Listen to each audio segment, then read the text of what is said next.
It's always a good question to ask, to wonder, where are we going? Where are we going? We're going to Higurashi. Maybe finishing the chapter here tonight?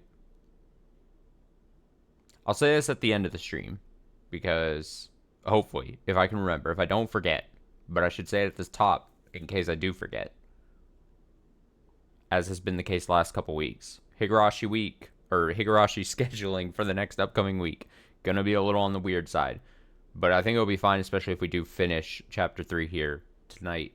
Higurashi next Tuesday, not happening. No streams are happening on Tuesday night next week. So Higurashi Tuesday couldn't possibly happen. Higurashi Saturday, also not happening next week. I have a couple things actually going on Saturday.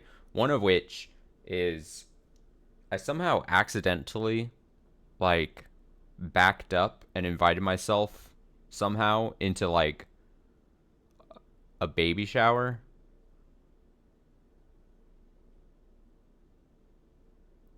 So I'm going to that. So it's one of the couple of things that are happening next Saturday. So I can't do Higurashi stream next Saturday. So I was like, that would mean there's no Higurashi happening next week. And I don't want to take like a full 2 weeks in between Higurashi streams potentially. So next week, Higurashi Friday night is happening. Keep that in mind. There will be a stream Friday night, and it's going to be Higurashi. And again, if we finish Higurashi chapter 3 here, it would be the start of chapter 4 come Friday night. So 6 days from tonight. 6 days. Higurashi Friday night. Who knows what kind of vibes come to a Higurashi stream on a Friday. Oh, it could be all kinds of strangeness. Who knows? But yes, as I said, I'll try to remember to say that at the end of the stream too, in case I forget to, Whoa, I keep saying that wrong. What I mean to say is, in case I forget to say it at the end of the stream, I said it here at the top of the stream.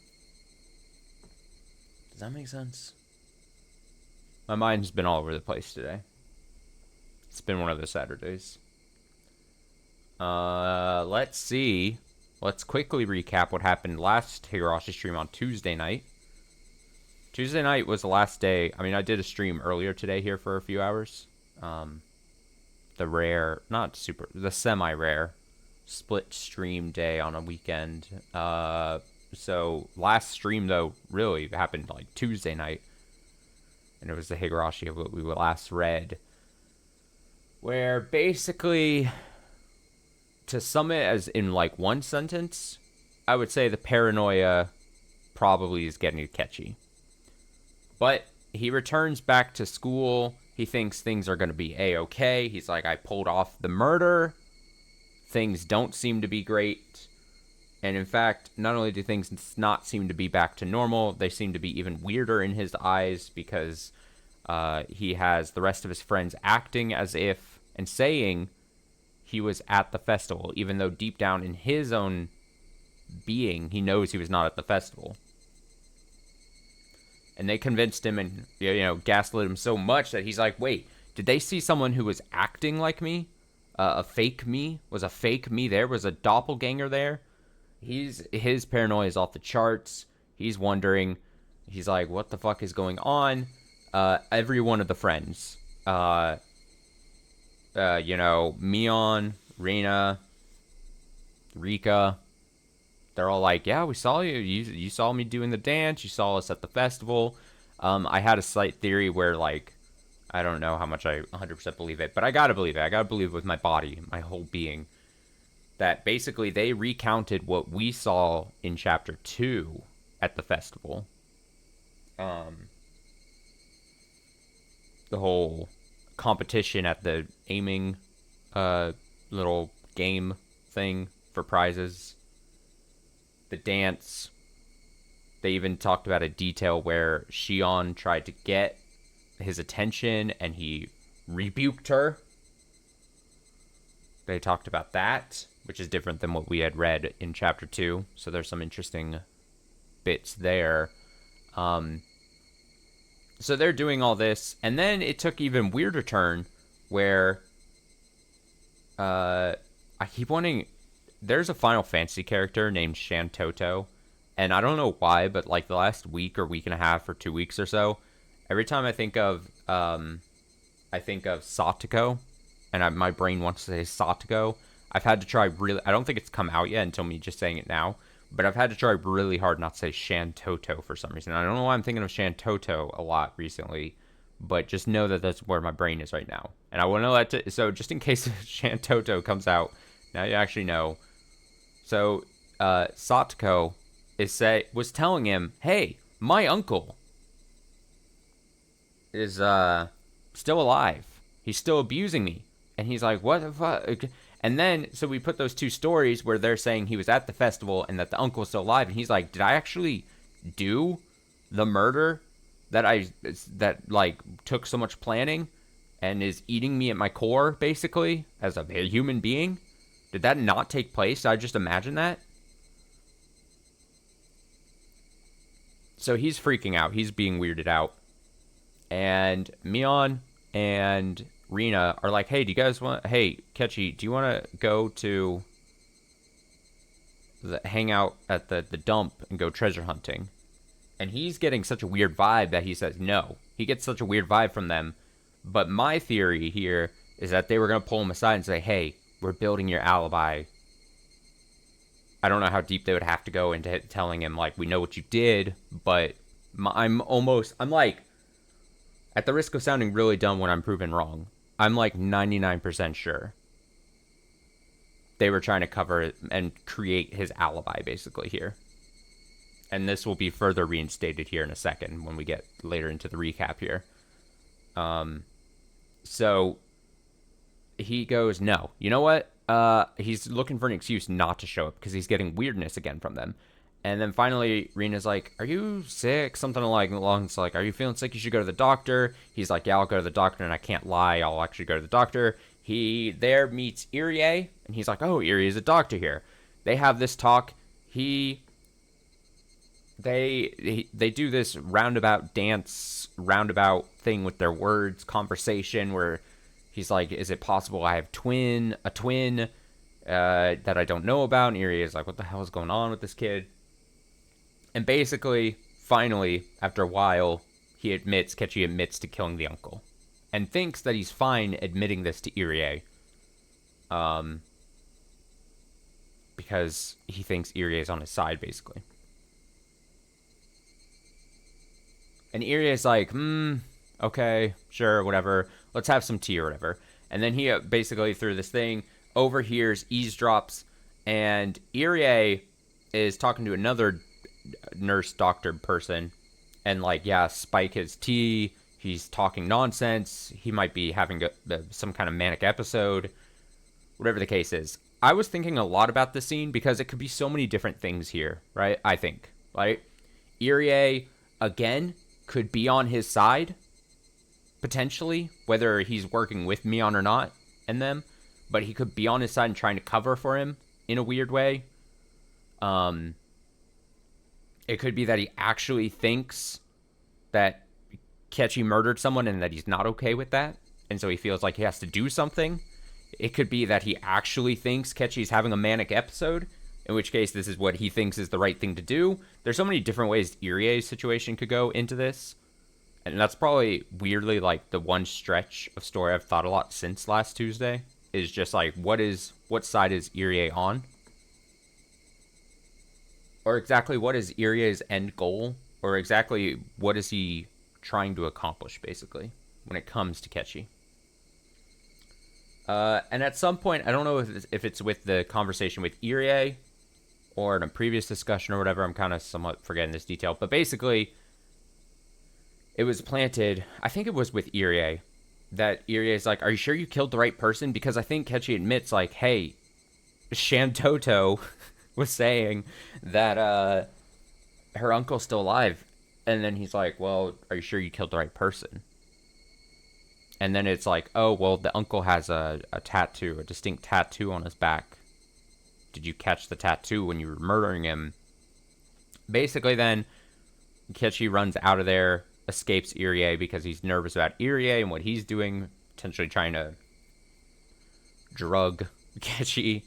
And Ketchy's like, well, he commits a big no-no in the world of murdering, and he returns to the scene of the crime. Tries to re-dig up the body. To try to check on the tattoo, because he's there's so many bits and interactions he's had now that are calling into his own brain the question of, did he actually kill the right person? Did he kill anyone in general? Was he there that night? Was he at the festival? There's so many things that are like bombarding his like psyche and his mental state, where he's like questioning like, what is real? What actually happened? You know, what did I actually accomplish? So he's trying to put it like his mind at ease by redigging up the body, which again, bad call. I'll highly suggest, chat, if you're ever needing to murder someone, once you pick the place to store the body, don't ever return there. Friendly advice from me. Not speaking from experience, obviously. Could you imagine me murdering someone? Oof. There'd be no way, dude.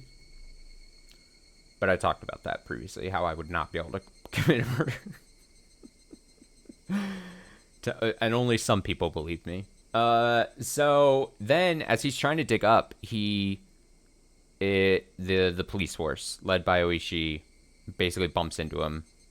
Is basically like, what the hell's going on here? We basically, without saying it, Oishi suspects Ketchy did something bad here, and basically manhandles him into digging up the body. But the problem is, Ketchy's like digs, he's digging everywhere where he thinks he put the body. He's like, I'm sure it was here, and not seeing it. Then the rest of the police goons come in and dig, and they're like, we dug so deep, we dug everywhere, that it's just, there's nothing here. And Oishi's like, what the fuck? And Ketchy's also like, what the fuck? And then this is what I mentioned like a few minutes ago, that I'm pretty sure, I'm slightly less confident about this part, but I think this also, but I'm slightly confident, and I think this also works in tandem with my theory about the club girls building his alibi, or not, maybe just the town building his alibi here for his protection here, because he was trying to do something good in his eyes and in some people's eyes. I think Mion, or someone under the direction of Mion, had the body dug up in his place. Or not in his place, but had the body dug up because they knew what was going on and hit it somewhere else, just in case Ketchy ended up self-sabotaging himself, which he almost did, but because there was that protection, didn't sabotage. Does that make sense?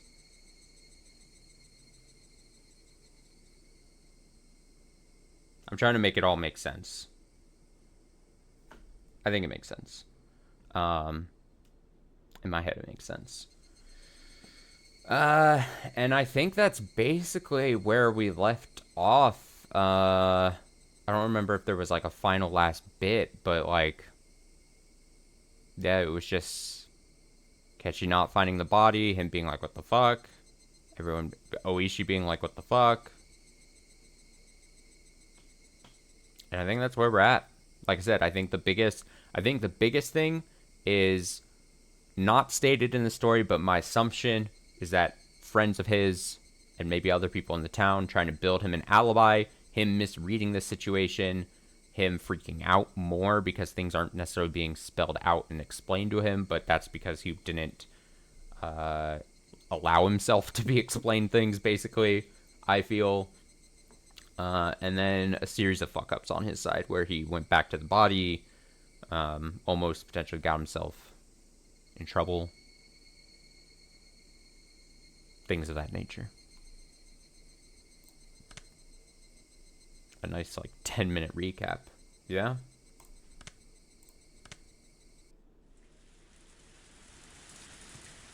So let's get it on.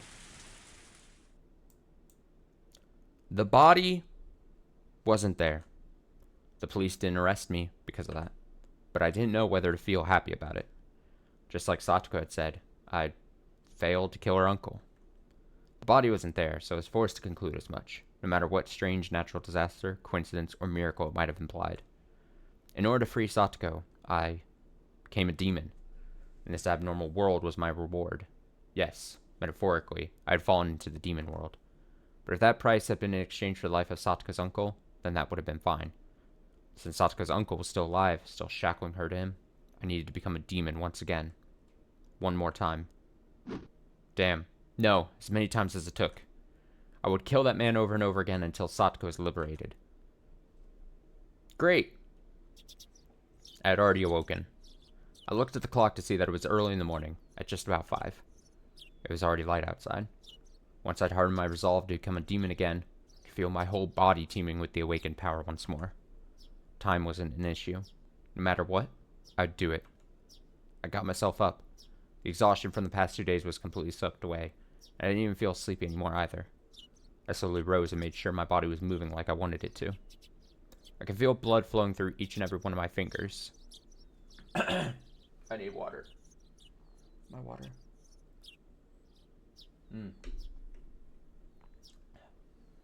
As I got dressed, I let my mind wander.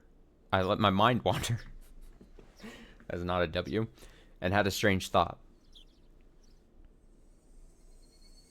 These 2 days, while I've said it was for Satoko's sake, the only thing on my mind has been killing. I've said it was for Satoko, but while actually carrying out the act, I'd completely forgotten about Satoko, albeit only temporarily. Maybe, initially, it was for Satoko's sake, but now I was just a demon, killing for the sake of killing, and as a result, I'd sunk into a world fit for such a demon. Maybe it was the same for Satoshi. He resolved himself to kill his aunt to save Satoko, become a demon, then disappeared from the sunlit Hinamizawa, vanishing into the demon world. Which meant that, after all was said and done, I'd met the same fate as him. I tried to avoid making the same mistakes, but it happened anyway. Which meant that maybe Satoshi was here. Satoshi had come to this world a year before me, so he would be here somewhere. Then, surprised, I stopped walking. There was a second set of footsteps I'd grown so used to hearing. お前、ひょっとして、サトシなのか? Could you be Satoshi? The empty, lifeless air wouldn't give me an answer. But I felt a strange kind of relief that there was someone there, that Satoshi had stuck with me the whole time. Let's go, Satoshi. Once more. With feeling. This time, we will set Satoko free for sure. I quietly slipped out of my house so my parents wouldn't notice. If they caught me now when I'd been out way too late for 2 days now, they'd give me a really angry talking to. I didn't have the time to allow for that to happen. Today, I would put an end to it. If the dead body disappeared, then I didn't have to bury it. I could just burn it to ashes, and then take them with me, so I could kill him again every time he resurrected. I'd do it again. I'd kill him again. And this time, I'd set her free. Outside, the morning light was so beautiful as to stagger with relief. I went to the storage room to find weapons with which I could kill him for sure. Blunt or not, it didn't matter to me. Right now, I didn't need to care whether someone saw or if the police came. This world had gone crazy after all. A world where I'd shown up at a festival and had fun, even though I wasn't there. Even if the police arrested me, I'd probably end up going right back home as if nothing had happened. But with me and the other Kichimaibra. Oh yeah, he's still very convinced that there might be another one of him out there. Even without me, he'd fill in. I may not mention that during the recap, but I could vanish from Hinamizawa without anyone noticing. So basically, I didn't care if I was mistakenly killed. Even if I died, Kichimaibra would remain. After all, this isn't the world I belong in. If I was going to be killed mistakenly for Satoko's sake, then that was just part of my duty as her Nini. As those desperate thoughts became serious, the morning air felt more refreshing to me, strangely enough. これは怖いな。 Oh, this one's scary. こいつにするか。 Let's go with this. It was a hatchet meant for chopping thick firewood. And human bodies, apparently. Its hefty steel blade was sinister, almost as though it was a tool meant for killing people. I couldn't exactly take it out in public like that, so I wrapped it a little in some old newspaper and tossed it into the basket on my bike. The ultimate cover-up. Newspaper. 連日悪い用事に使ってばかりで悪いな。 Sorry for using you for evil all this time. 今日も頼むぜ。俺の足。 I'll need you again today, my legs. I apologize to my bike for some reason. For the past 3 days, I've only used it for dangerous things. I love he's apologizing to the inanimate object. I'm so sorry you have to see this. I've been riding this bike ever since I lived in my old town. I could walk most places I wanted to go, so I hadn't used it all that much. My mom had bought it for me when I entered cram school, thinking it would be a convenient way to get to the station since it was far away. So I'd always used it to get back and forth from cram school. I'd only ever put textbooks and class materials in the front basket too. I never tried to put a hatchet that I'd be using to kill someone in here. Did I read that line right? I'd never tried. Oh, I had never tried to put a hatchet. Okay, yep. When I came to Inamazawa, life finally felt fun. I met the best friends ever and had some of the greatest times ever. Those times might have been shattered now, but it was my greatest wish that I could get them back, even if I had to risk my life to do it. That's how fun those times have been. I killed someone, and now I was at it again, needing to kill someone. Murder was a crime. I didn't believe that people should ever think murder was okay, but still, the times I'd had were enjoyable enough for me to commit such a crime. You ever have so much fun with your friends that you'd commit murder to have it continue? Fellas, is it wrong to murder for having so much fun with your friends? My friends were irreplaceable, and the time spent with them a treasure. Hanging out, laughing, sometimes tricking each other, but always in a friendly way. I didn't fear committing any crime as long as it was for the sake of taking back those times that gave my heart so much pleasure. Yes. That was pretty good. Yes, this is a value I decided to uphold. It wasn't something I learned from a school teacher. It was a noble path, but I chose for myself. I thought back to when I'd first come to Hinamazawa. About how on the very first day, Satoko had welcomed me via a blackboard eraser with a rock in it. That welcome really surprised the heck out of me. Oh, the heck out of me. She would laugh, get angry, cry. She was never boring. She was obviously the most childlike one among us, but she was actually lively, full of vim and vigor, and good at meddling in other people's business. That went for Mion, Rina, and Rika-chan too. Wasn't Satoko the one at the center of everyone's laughing and banter?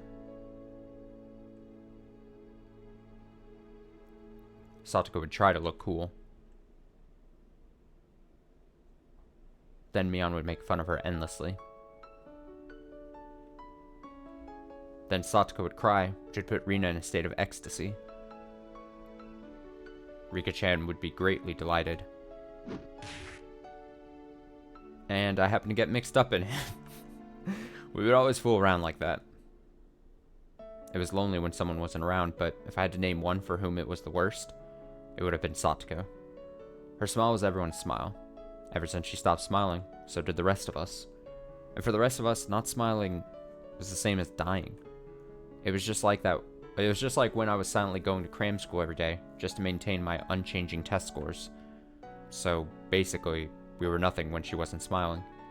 She was full of hot air, but she was our princess, cute and unhateable. In that case, I was her knight, searching for the dragon's castle in order to win her smile back. ナイトなら武器は剣だろ。 Knights, of course, use swords. ツーハンデッドのかっこいいやつ。 The awesome two-handed kind. 錆びた肉厚のナタで挑むナイトは、多分古今東西俺一人だな。 I'm probably the only knight in the history of the world to be taking someone on with a thick, rusty hatchet. Then I saw an old person in the ridge of a field waving to me. おや Oh my. ケイチくんかい Kichi-kun. 朝のサイクリングかいね Out for a morning ride, I see. Going to go murder someone, I see. おはようございます。 Good morning. I reflexively waved back in a refreshing way. Should I really have been feeling so happy waving like that? Satoko's house would be right past this road, going beyond the rice paddies. The cicadas had woken up too, and the next thing I knew, I was the audience to their daily chorus. I gave myself a hit or two in the head, drove away my merry morning mood. I took a deep breath, then tilted my head back, quelling my pointless excitement. The body wasn't there. An absence either meant my killing him had been an illusion, or that I'd killed him and he'd risen from the dead. Or the speaker's third idea, the body was moved by Mion or Mion's directive. But I digress. If I was at the festival, then maybe I should have considered it an illusion. Coach probably thought that way, which is why he treated me like a lunatic. But it being an illusion was just impossible. I killed him without a doubt. Without a doubt. If that had been an illusion, then that would make all this Hinamizawa I was in right now an illusion. If that was the case, then here's how it would end up. I was actually in a vegetative state due to a traffic accident. I was currently dreaming in a hospital bed about how great it would be to spend time with friends in rice paddies like these. That was a terrifying thought, though. If this wasn't an illusion, then the only possible answer was that he'd resurrected. It would make him a literal monster. But if he was such a monster, then I was no less than a monster myself. I didn't hesitate to kill someone and could even wield curses. Takano-san had died probably because I'd cursed her. Or maybe that was a little much. If Coach Inoishi died too, then like I'd cursed them to yesterday, then I'd believe it. I set my bicycle aside and went to take a look. His motorbike wasn't there. Of course it wasn't. I sent it down to hell that night, throwing it into the Onigafuchi swamp. Or maybe, just like how the corpse wasn't there, maybe the boner bike didn't get thrown into the swamp either. The fact his bike wasn't here might have been because he had gone to town and hadn't come back, not necessarily because I'd thrown it into the swamp. If her uncle wasn't around, then that was convenient on its own. Then I would just show myself in and wait for him to return, sharpening my hatchet. If he was there. Forgotten sensations came back to my gut. A feeling of tension rose within me. The sensation was like poison, dulling my actions, but could also be the trigger to allow me to awaken to my superhuman, otherworldly self. I held the hatchet, still wrapped in newspaper. Its weight in my hands was profound, sinister, and reliable. I hadn't put on my watch, so I didn't know what time it was, but it was probably still a little before 7. Satoko would probably be awake, preparing breakfast and her lunch, but her uncle would probably still be lazing around in bed. A guy like him probably would have stayed up late drinking, probably always slept until noon. I considered ringing the doorbell and having Satoko open the door for me, but if her uncle woke up at the sound, I'd waste my chance of him still being asleep. If Satoko saw me sneaking inside without ringing the doorbell, she'd be surprised. If I ran into her, what would I say? I've come to kill your uncle for you, so stay quiet? No, couldn't do that. That would be like making Satoko responsible for his death. Be quiet and go wait inside. Wait outside. Wait. Be quiet and go wait outside. Maybe that would do it. How would Satoko react to that? She would probably try and get me to give up on killing him. I would have to lie somehow to get her to go outside. Satoko didn't need to know that a murder was going to happen in this house, or occur in this house even. I couldn't quite think of a good lie to tell her, but couldn't do much just standing around like this. I made up my mind and grabbed the doorknob. Then slowly turned it and pulled. It wasn't locked. The gap between the door and the wall steadily grew larger. The chain wasn't even on. The oppressive smell of life in Satoko's house hit me. At the entrance, there were a few pairs of shoes and sandals. I couldn't tell whether he was here or not just by looking at them. I could hear a television on somewhere. The television, hey, a new background, was in a messy dining room. Let's take a look at this. Got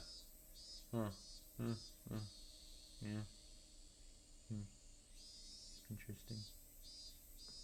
Alright, the television was in the messy dining room. There was food scattered around about the table, giving an impression decidedly different from a happy family's mealtime. Meals were for eating food while thanking the person for making it. Meaning, whatever occurred in this dining room wasn't a meal. Nobody in sight, No sign of anyone, either. But with the television on, he must have been close. Could he have anticipated my coming and be hiding, waiting for me? The tension I felt was so thick, so tight, that I thought it would choke me. The newspaper wrapping the hatchet's thick blade didn't hamper its power at all. I tightened my grip on it, then, very carefully, took a look around. Where had those peaceful feelings from before I arrived here gone? Even the sound of sweat bubbling up on my brow got on my nerves. And then, I looked at the table and realized something. This wasn't breakfast. The grains of boiled rice were all hard and dried up. Then, was it last night's dinner? I left the dining room, keeping vigilant, went down the hallway, and found the stairs to the second floor. When that man was playing with his friends, he looked out of a second-story window. It was highly possible that room was his own, and that he slept there. I tiptoed up to the edges of the stairs, quietly climbing, without making a sound. I couldn't hear any kind of snoring. I didn't hear anything up there. I went through a few rooms, slowly and quietly opening the paper doors, checking inside. But I still couldn't find anyone around. To search more efficiently, I got down on the floor and pressed my ear right up to it. I could hear television in the dining room and a low hum, perhaps of boiling water. It was then that I started to harbor some feelings of suspicion. This house wasn't right. It seemed like people had been here since the TV was on, but it wasn't normal for nobody to be around this early in the morning. I silently descended the stairs and went back into the dining room. I looked at the food scattered about. Completely dried up rice, an overturned bowl of miso soup, a package of a side dish bought at the supermarket. I could tell Satoko had definitely been the one who made this. The food was far from Mion's perfection or Rina's gentleness, but it was sincere. Judging by how she cooked for me at my house, and from the type of amount of side dishes, I deduced the meal was from last night. The number stamped into the food package read 830620. June 20th, 1983. That was yesterday. And there was food up for two, which meant that this was last night's dinner. Satoko's uncle would have been here then. Stop it, Kichi. Don't even think about saying the word impossible again. Anyway, her uncle was here last night. That much was the truth.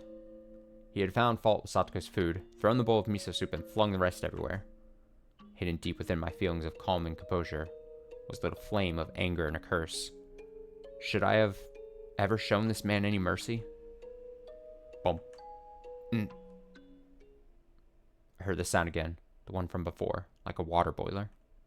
What was it coming from? First floor? But where? The bathroom, maybe? I could hear the noise coming from the other side of the frosted glass at the far end of the changing room. It had to have been the sound of the water boiler for the bath. Steam was enshrouding the glass door, and heat from it was leaking into the changing room where I was standing too. My misgivings deepened. People didn't normally take a bath this early in the morning. No one bathes this early. Absurd. If one did, then it would mean that in this house, time had been stopped ever since some moment last night. Whistle, whistle, whistle. Was it being reheated? The water boiler in the bathroom had been active this whole time. I checked in a clothing basket and saw Satoko's familiar uniform stuffed in it. The uniform had stains and dried rice stuck to it. Certainly not something she could wear today. It was probably from the miso soup at the dinner table yesterday. I looked hard at the frosted glass, but I couldn't see anything through all the steam. And then, an electric surge ran through my mind, and a terrible premonition came over me. Could she couldn't possibly have been in there since last night. That'd be impossible. But no. In Hinamizawa right now, nothing was impossible. I gulped audibly, then quietly pulled aside the glass door. Hot, steaming air burst out of the slight opening. The fan wasn't on in the changing room, so it went completely white with the steam. Just as the hot vapor poured into the changing room, cooler air also flowed into the room with the bath. And I just heard, due to being hit by that air, a very weak moan. That was all I needed to know who it was. Satoko! Satoko! Uh-oh, what the hell? No answer. Satoko was in the bathtub, surrounded by a thick layer of rising steam. The top half of her body was leaning over the edge of the tub, and she was passed out. The water boiler kept on making a whistling noise as if angered. I could see the gas flame through a small window. It was roaring at full force, completely blue. Satoko's entire body was boiled red and flaccid as though her bones had melted away. Whoa. She was almost like a doll as she laid there unconscious. I wasn't sure how many seconds passed as I stared in complete bafflement. Came back to my senses and promptly shut off the boiler. Then, I dragged Satoko's small body out of the bathtub. The water in it was as hot as the water in public baths. Was she in this boiling water for the entire night? She'll die. She'll die. Satoko's body was lighter than I'd expected as I laid her on the floor and wrapped her in a towel. I went back into the bathroom and opened up the vent, creating a path for a cool breeze to come through. Upon the breeze hitting her, Satoko moaned again. It'll be alright, Satoko. It's me, Kechi. Do you understand? Can you hear me?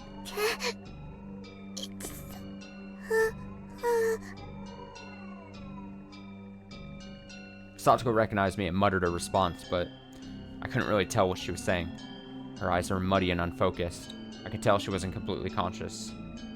Upon closer inspection, her limbs and waist were twitching slightly.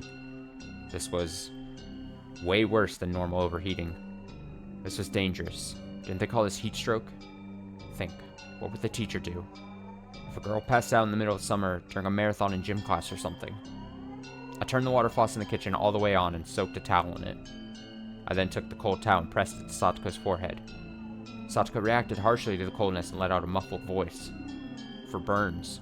Right, you would soak the burn spot under running water. Then, could I run cold water in the shower and cool her off like that? No, if it was that sudden, it would be good for her heart. She'd go into shock. I think I read that once before. This was about as much nursing as I could possibly give her.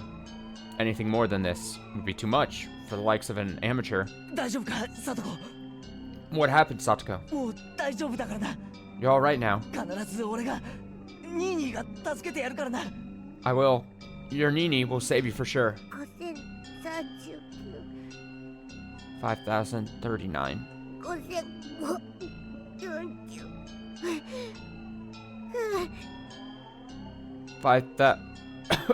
40. What was Satoko reciting under her breath? Brought my ear to her mouth to better make out the mysterious spell-like words she kept saying. And at that moment, I understood what they were for. Satoko, you're counting? Why? People tell little kids in the bath to count to 100 a lot, right? Satoko was counting like that. But 5,039? You moron! How long were you supposed to count in your own bathtub? 10,000. I doubted my ears and doubted her common sense. 10,000? You're a freaking idiot! What kind of dumbass can count to 10,000? There's no way you could do that. You'd boil to death before you got that far. Why were you...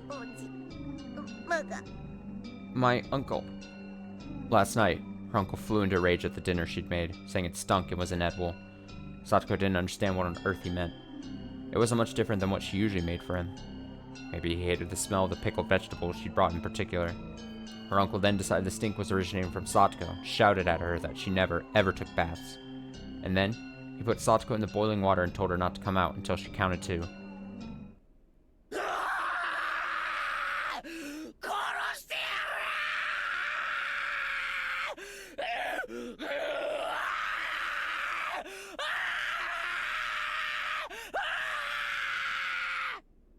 I cannot replicate that. But that's a lot of screaming and then him saying, "I'll kill you." I snapped and exploded. At some point, I just have to protect my... Not only do I not want to do a terrible impression of that, but also don't want to scream and also need to save my throat. Raising the newspaper-wrapped hatchet, I stamped through the house. I searched for anything, traces, signs, smells, vibrations, heartbeats. With a war cry, I raced up the stairs with such force I could have stomped a hole through them. Then I found the futon in the room I thought to be her uncle's, and well aware he wasn't sleeping in it, I bashed it with the hatchet. Did he run into the closet? Oh my god, he's so just ready to burn everything down. I'll bust the entire closet down, door and all. And if he's not there, maybe there's a secret door. Any switches or levers in the walls here? I smashed into wall after wall with the hatchet, crushing them. Dust rose into the air, and broken pieces scattered about the floor. I smashed all the glass windows too, for good measure.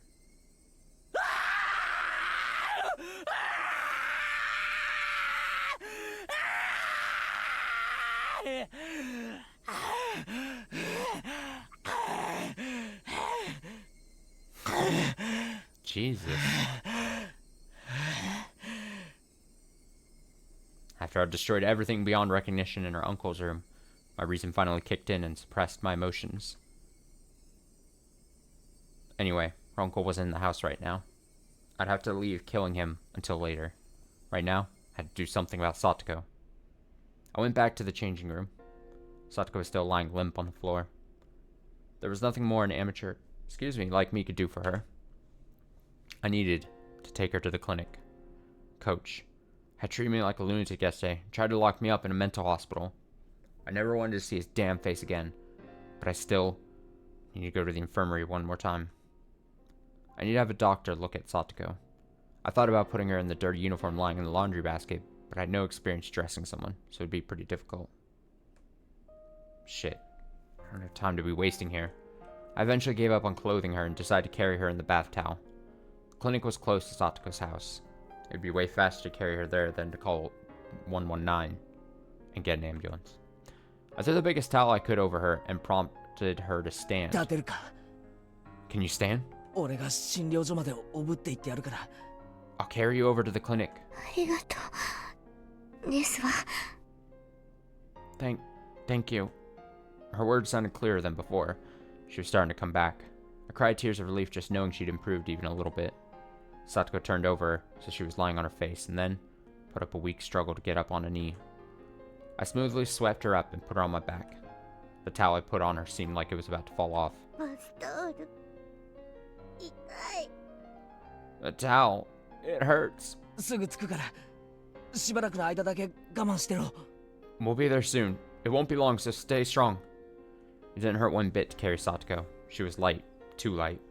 The lightness actually made me uneasy. Outside, it had gotten hotter, as though eager to attack Satoko. Fucking cicadas. Fucking cicadas, dude. Why did I have to choose this morning to get so hot out? I didn't have time to swear at them. The clinic was this way. Hoisting Satoko on my back, I broke into a trot. Oh boy.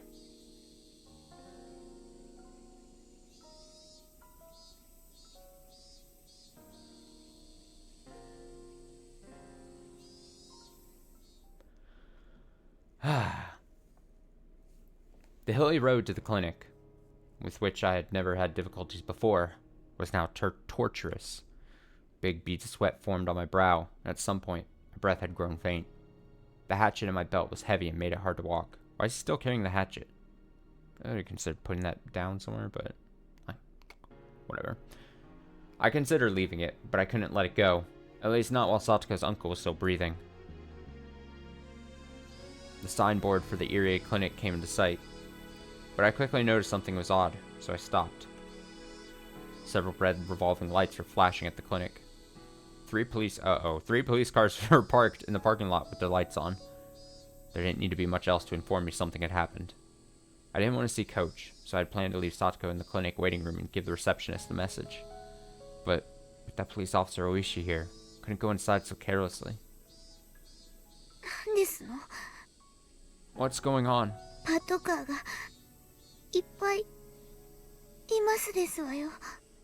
Why are there so many police cars? I gently put Satoko down in the shade of the thicket. I don't know. しばらくここにいろ。 I'll go see what happened, so you stay here for a moment. レディをバスタオル1枚でこんなとこに置いてくなんてなってませんわね。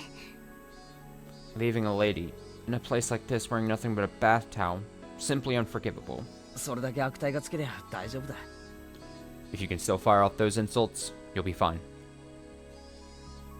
I'll be right back, I added, getting to my feet.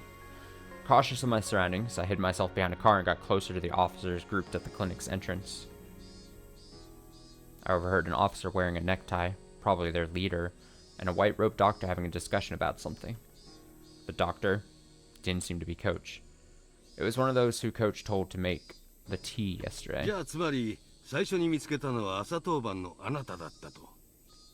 So, you're the first one to find it since you were on morning duty. それで So then, どんな感じだったんです？ what did it look like? 事務室の所長席のソファーに座って居眠りをしているように見えました。 He was sitting on the sofa in the head office. It looked like he was taking a nap. で、机の上に水差しと空き瓶になった睡眠薬があったんで、あなたはすぐに睡眠薬で自殺したんだと考えたと。 There was a jug and an empty bottle of sleep medication on his desk, so he immediately thought he had tried to commit suicide with it. それで What else? 高熱と瞳孔の拡大に重度の意識障害も見られました。 His high temperature and dilated pupils indicated severe disturbance of consciousness. 睡眠薬中毒の典型的な重症例だと思いましたので、直ちに対応に入りました。 Seemed like a typical case of sleeping pill poisoning, so I immediately began to treat him. 警察も救急も呼ばずに Without calling the police or an ambulance? ここは病院で私は医師ですよ。 This is a hospital, and I'm a doctor. 生命が危険な状態にあるなら、直ちに治療して当然です。 Since his life was in danger, it's my job to treat him at once. ああ、まあいいからいいから。それで Ah, thank you, appreciate it. I'll try. I'll certainly try. It seems like it's gonna end crazy. Seems like it's gonna be a crazy ending at least. Yes, I understand. Okay, what else? 呼吸が不正常だったので、人工呼吸を施しました。 His breathing was in disarray, so I put him on a respirator. 合わせて呼吸刺激薬を投与。 I also administered breathing stimulants. 効果が出なかったので、人工呼吸器の準備をし、 It had no effect, so I prepared a medical ventilator and... ああ、はいはい。 right. それでつまりいろいろ頑張ったけど結局ダメだったと。 So, in other words, you did what you could, but it wasn't enough. そういうわけですよね。 That's it, right? 通報は死んでから直ちに You reported this as soon as he died? はい、 Yes. 救うことができず、とても残念です。 It was very unfortunate that we are unable to save him. Just... my mind is like, are they talking about an important character here? Just then, a radio in one of the police cars started to buzz, producing a broken, mechanical voice. こちら本部、こちら本部。 This is HQ. This is HQ. 小宮山さん、聞こえますか？どうぞ。 Komiyama-san, can you hear me? Over. Shh. もしもし Hello? 小宮山です。 This is Komiyama. ああ、お疲れ様です。 We've come up with something. 睡眠薬での自殺みたいですね。 Looks like he committed suicide with sleeping pills. 遺書の類はなし。 No notes or anything. Suicide? What the heck were they talking about? It's not Irie, is it? Irie didn't kill himself, did he? Oh, man. Because if he did, Kenshi's gonna think that it was the curse he laid upon him, isn't he? Oh, man. Alright, somebody committed suicide at the clinic. But who? I wish Takano-san dead, and she died the next day. Or did she? And yesterday, I wish Coach was dead. Then, could he have... 普段から睡眠薬を常用していたとかは。 Did he use sleeping medication regularly? あまり知りません。 I don't really know. 日頃疲れたとか死にたいとかそんなこと言ってました？ Did he normally complain that he was tired or wanted to die? 入江先生は普段からああいう性格でしたから。Yeah. Well, Irie-sensei was normally so, well, himself. とてもそんな風には。He never acted like that. So, I was right. Irie-sensei. They were talking about Coach. Coach killed himself. Why would he do that? There couldn't have been any reason he wanted to die. The only reason that came to mind was that I wanted him dead. What is the chance? Now it's true. Maybe Irie did kill himself with drug assisted, but this goes deeper. I think. What if I'm willing to believe that Mion and group are willing to cover up so much for Kechi's sake? If they knew that he was going to the clinic and potentially ran into Irie, and then somehow they caught wind that maybe like Irie knew too much at that point, what's the chance that they killed Irie? That would be crazy. But I also don't think it's so outside the realm of possibility. Man. They'll do anything to protect Kechi from himself and his dumb antics. His murderous antics. This world was insane. If I wanted someone dead, they'd die. That was the kind of world this was. Then, what about Oishi? What happened to him? If people really died because I wanted them to, then something should have happened to him too.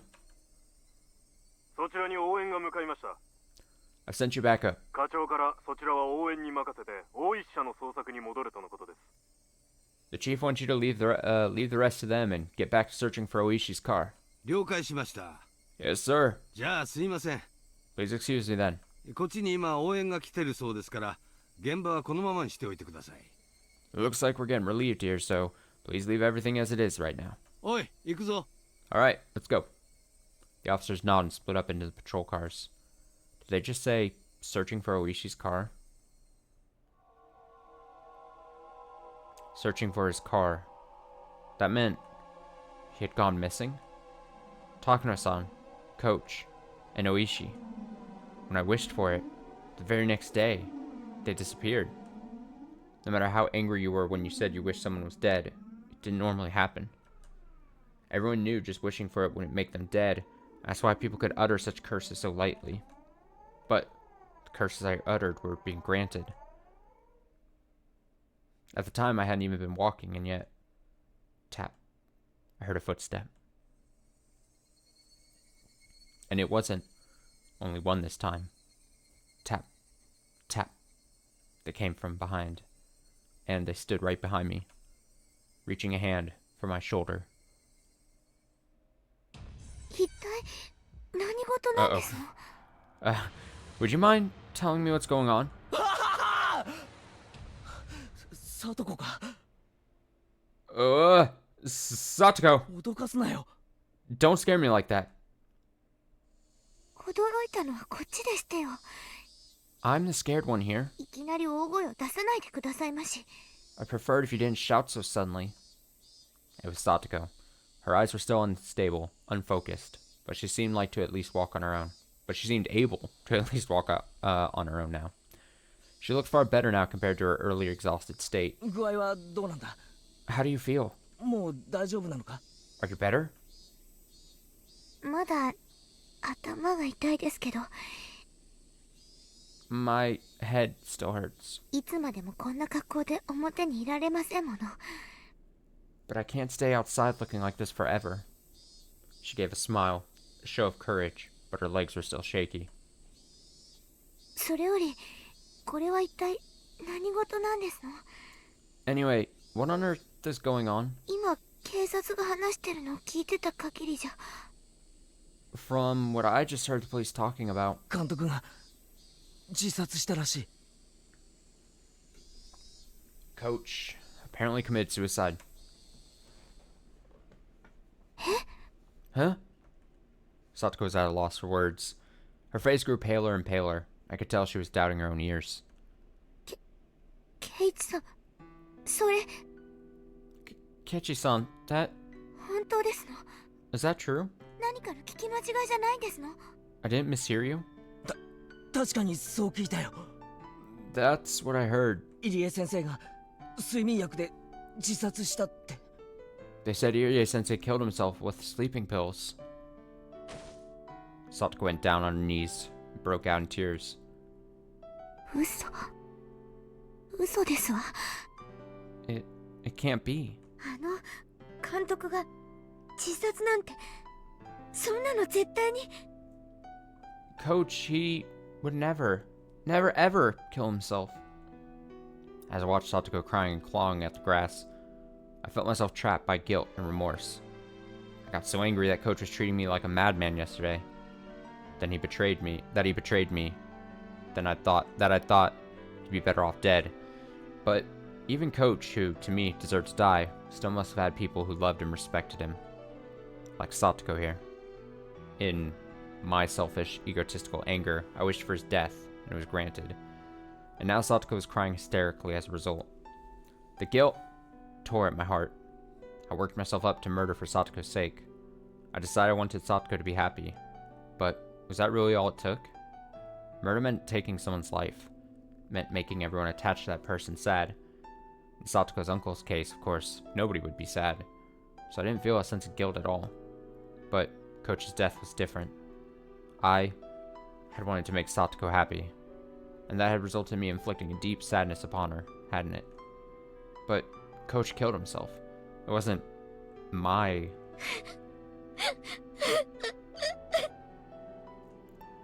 Satoko still hadn't stopped crying, but she seemed to be a little calmer now. Wiping her tears, she stood up. すまない。 I'm sorry. And the only thing I could think of to say to her was an apology. どうして謝りますの？ Why are you apologizing? 俺、 well, 昨日監督とその喧嘩して。 yesterday I got into a fight with Coach, お前なんか死んじまえって and I thought 呪ったんだ。 that I wanted him to die. 呪ったから本当に死んじゃって。 I wanted it so he really... Satoko looked at me dubiously for a few moments. Eventually, her expression softened as she interpreted my words in her own way. 圭一さんのせいではありませんわ。 It isn't your fault, Kechi-san. 監督も大人ですもの。 Coach was an adult too. 自分の命を捨てるに値する都合があって悩んだ末に選んだんですもの。 He felt like there was something he had to give his life for, and chose to do so after a lot of worrying and suffering. 誰のせいでもありませんわ。 It's not anyone's fault. A very mature take from Satoko here. Jeez. She smiled a little, trying to comfort me. いつまでもこのままでいたくありませんわ。 I do not want to be like this forever. 服が欲しい。 Please, for the love of God, Kechi, how many times do I have to say this? Please, I need to wear something. I want some clothes. いいのかよ。 Are you okay? 診療所に行って見てもらった方が。 Shouldn't you get someone at the clinic to... 服を着てから見てもらっても別に死にはしませんわ。 I won't die from putting on clothes before going. Satoko readjusted her bath towel and started back along the path. Her stride was wobbly, and it didn't look like she had recovered as much as she let on. At first, Satoko tried to go back home, but it was the time of the morning when people were going to school and to work, so after seeing people walking around, she thought better of it. She must have been pretty embarrassed wearing only the towel. リカの家に行きますわよ。 I'm going to Rika's house. 私の服あるはずですから。 My clothes should be there. どうしたんですの？ What's wrong? 圭一さん。 Keiji-san. Satoko noticed I was hanging my head and spoke to me. 監督はああ見えても大人ですのよ。 Despite how he might have come off, Coach was an adult, alright? 圭一さんと喧嘩したくらいで自殺するような人ではありませんわ。 He would certainly not have killed himself after a petty fight with you, Kechi-san. 自分を責めるのをおやしなさいませ。 Please, stop blaming yourself. At first, I thought it was a coincidence, but with 3 people now, I couldn't discard the possibility. There was no such thing as impossible in this world. この数日おかしいんだ。 These past few days haven't made any sense. 何がですの？ What hasn't? Satoko seemed to be having trouble breathing, but she still tried to listen to what I had to say. おとといの綿流しのお祭り、お前は途中で帰ったから行かなかったんだよな。At the Wadanagashi festival the day before last, you went home on the way there, right? そして俺は祭りに行ってみんなと遊んだ。 And I went there and had a lot of fun. らしいですわね。 So it would seem. あの時は取り乱して申し訳ありませんでしたわね。 I do apologize for getting so upset with you about it. Satoko remembered how she blew up at me at the classroom yesterday and bowed to me a little. 実は俺祭りに行っていないって言ったら信じるか？ If I said I actually didn't go to the festival at all, would you believe me? Satoko looked at me confused. She couldn't help it, of course. 信じられるわけありませんわ。 Of course I wouldn't believe you. 何を今さら。 What are you on about? 信じられないだろ。 You wouldn't, right? 信じられないのは I don't 俺 believe も同じなんだ。 I don't believe it either. だって俺は祭りに行っていないのに俺が祭りに現れてみんなと遊んだって言うんだ。 I mean, I didn't go to the festival, but everyone's saying I hung out with them there. こんなの信じられるわけないだろ。 Nobody would believe it, right? それ本気ですの？ Are you being serious? あ Yeah. あ、あの綿流しの夜からおかしいんだ。 Ever since the night of Wadanagashi, everything's been messed up. いつの間にか変な足音がペタペタとついてくるようになって。 These weird footsteps suddenly started following me everywhere. The blood drained from Satoko's expression. 足音がペタペタ。 Footsteps following you? そうなんだ。 Yeah. 最初は気のせいだと思ってたけどずっとついてくるんだ。 I thought it was just my imagination at first, but they stayed with me. 多分今もついてきてる。 They're probably still there. サトコの足音と混じってよく聞き分けられないけれど。 I can't tell them apart now because of your footsteps, though. Satoko took a long and hard look at me. Maybe she was doubting my sanity. Coach did the same thing. I mean, why wouldn't he, after telling him this? The more I thought about it, the more I was unable to endure that feeling that my hatred for Coach had been meaningless. 綿流しの日、 Yeah, I read that right. On the day of Watanagashi, 俺は祭りに行かずあることをしていたんだ。 I didn't go. I was doing something else. ずっとだぞ。 The whole time. 眠ったり意識がなくなったりしたことはなかった。 I wasn't sleeping or unconscious or anything. だから寝ぼけ気分でフラフラと記憶になく祭りに出かけたなんてことはありえない。 So it's not possible that I walked to the festival half asleep and forgot about it afterwards. それはおかしいですわね。 That is quite strange. ならどうやってお祭りで遊んだんですの？ Then how were you at the festival? だから That's what I mean! 俺は祭りには行ってないんだよ。 I didn't go to the festival! No, I can't let myself get emotional. If I get agitated now, that'd be like proving that there's something wrong with my head. あ、ごめん。 Sorry. みんなが信じてくれないんでつい。 Well, nobody believes me, so... yeah. ケイイチさんがそう言うなら信じてあげますわ。 If that's what you say, Kechi-san, then I'll believe you. それで Then what? あの夜高野さんに会ったんだ。 That night, I saw Takano-san. それで見下されたと思って。 And it felt like she was looking down on me. 俺は心の中で念じたんだ。 So I made a wish. お前なんか死んじまえって。 A wish that she would die. 高野さんってどことなくそういう雰囲気がございますものね。 Takano-san does have that sort of air about her, doesn't she? その気持ちわからなくもありませんでしたよ。 I cannot say that I don't understand how you feel. 高野さんが死んだの知ってるか？ Did you know that Takano-san died? 昨日の話だ。 It happened yesterday. どこかで焼け死んだらしい。 Apparently she was burned alive somewhere. それ本当ですの？ Is that true? 死んだんですの？ She died? 俺が死ねと願うと次の日には死んでるんだ。 I wished for her to die. And the next day she was dead. それから警察の大石ってやつも And Oishi from the police, too. 知ってるか？ Do you know him? ムカつく太った刑事みたいなやつ。 That annoying and fat detective guy? Satsuko nodded a little. さっき警察が話してるのを聞いたんだが、どうもあいつ行方不明になってるらしい。 I heard from the police earlier, but apparently he went missing. 実は昨日あいつにも死んじまえって念じてたんだ。 And yesterday, actually, I, wished that he would die. それ本当の話ですの？ Is all this true? 嘘じゃない。 I'm not lying. 俺だって信じたくないけど本当の話なんだ。 I don't want to believe it either, but it's true.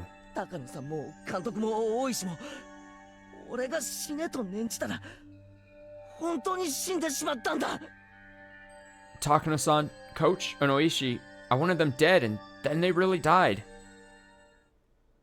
For a little while, Satoko was at a loss. A long silence ensued.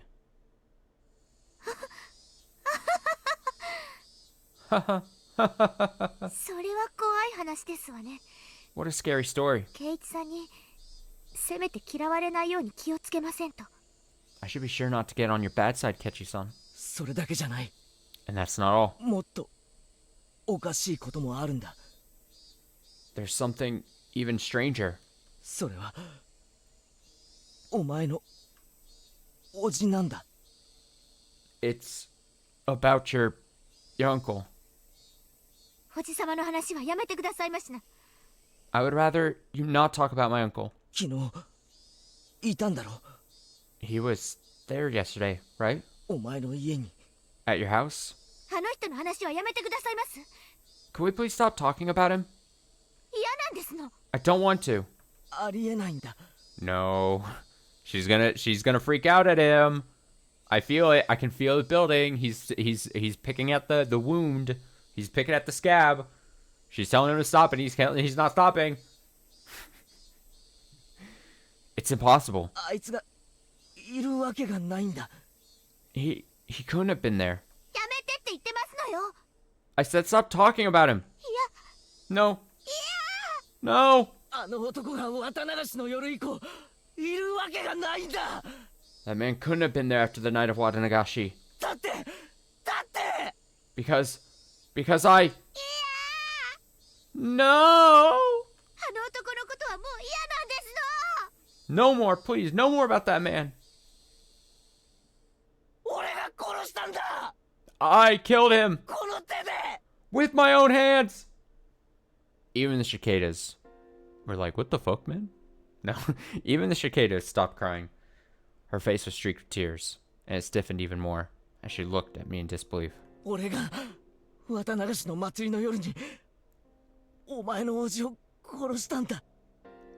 On the night of the Watanagashi festival, I killed your uncle. だからお前の家に帰ってくるなんてことはありえないんだ。 So, it's impossible that he could have gone back home. But still, he went back. And last night he found fault with the dinner you made him, yelled all sorts of things at you, and then basically boiled you in the bathtub. That couldn't possibly have happened. だから俺はあの男を確かに殺したという証拠を確かめるために埋めた死体を昨日掘り返したんだ。 So I wanted to make sure I'd actually killed him. So yesterday I went to dig up the corpse I buried. だがそこには死体はなかった。 But the body wasn't there. こんなことがありえると思うか？ Is that even possible? 確かに殺したのに死体がないんだ。 I killed him for sure, but there was no body. そして何事もなかったかのように帰宅してお前の前に。 And he went home like nothing happened. Home to you, and こんなことがあっていいはずないだろう。 that wasn't supposed to happen, was it? Satsuko's entire body stiffened. She was shrinking away, like there was someone in front of her, about to hurt her. お前も You probably... 俺のこと頭が変になったって思ってるんだろうな。 think I've gone a little crazy, don't you? 無理もないさ。 I don't blame you. 俺だって信じられない。can't believe it myself. 圭一さんはきっと空前呪った人が死んでしまったんで混乱してるだけに違いありませんわ。Kechi-san, I think you were very confused after all the people you wished were dead coincidentally died. 監督の自殺にショックを受けて気が動転してるだけなんですのよ。You're just in shock at Coach's suicide, and you're really upset. 今日はもう学校を休んでお家で休んだ方がよろしいと思いますわ。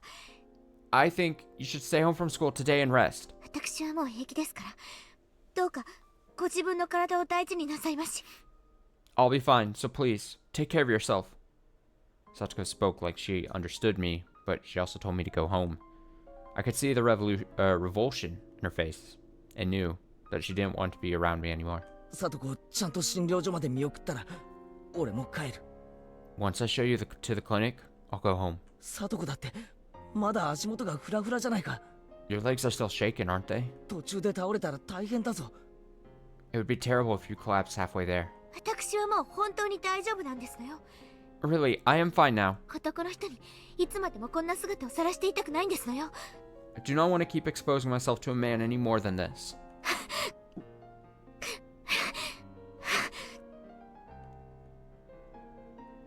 She wobbled up the shrine steps, looking like she was about to fall.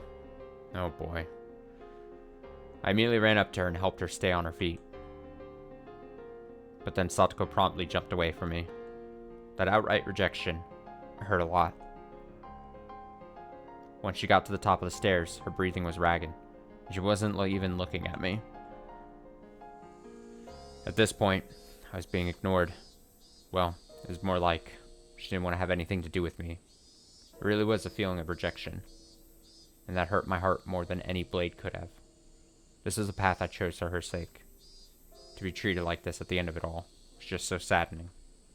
Don't be naive, Kichimaibra. You never wanted to be repaid in the first place. You didn't do it so that Satoko would thank you. You did it so that Satoko would be happy. And that was what led to this ending. Rika-chan's house was a disaster prevention storehouse used by the town council. If you went past it, a little further through the shrine grounds, you'd apparently reach the back of the assembly hall. Satoko was heading there, walking quickly, the gravel under her feet crunching as she went. Did she want to get there as soon as possible, or did she want to run away? I couldn't tell. And then, I heard the vigorous sound of wings flapping. I turned around, and saw a crow. I hadn't seen many crows since coming to Hinamizawa. I saw them a lot in my old town, though. On garbage day, they'd flock to trash collection points, peck through the bags with their beaks, drag out the contents, and have a feast. As I was remembering that, I saw a few crows flocking around the shrine's donation box, and I thought how terrible it was for someone to leave a garbage bag in a place like that. The cicadas quieted. Breathing stopped. Thoughts ceased. Even time came to a halt. I ran over to where the crows were flocking. I ran there in order to drive a horrible idea out of my mind. I definitely hadn't wanted this. There's no way I would ever wish for this even by mistake. This was not.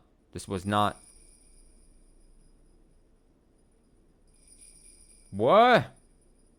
Huh? Excuse me?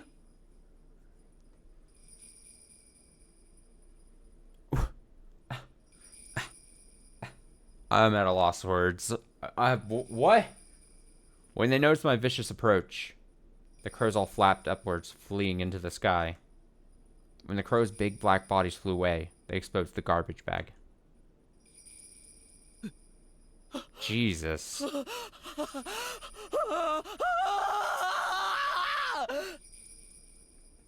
What had I seen there? The scream had escaped from my throat before I understood what I was looking at. What was this? Satoko came over as well, realizing something had happened. And she looked over my shoulder, then she screamed as well. This is like the biggest shocking thing. I feel like I feel shocking may not be the right term, but so out of the blue in this moment. Like I'm like fully emotionally invested in this Satoko thing, going on, what she might be doing, all this, and then just like almost seemingly randomly, suddenly, this wasn't. Garbage bag was crimson, dyed in fresh blood. Enough of this stupid roundabout way of saying it. That's right. Yes. Yes. It was Rika-chan. Our friend, Satoko's best friend. Always easygoing, clever as a cat, but so cute you couldn't hate her. Our friend. Rika-chan, Rika-chan was stark naked. She was face up, limbs sprawled. Her eyes were like glass, just staring up into the sky. And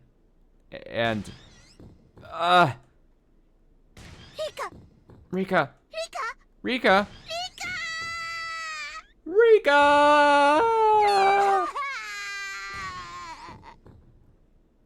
Satoko broke down crying on the spot. And yet, she still couldn't approach her friend's remains. The crows had gone through the garbage bag. And they dragged out an apple peel and spread it all over. No. Crows, they couldn't do this. Alright,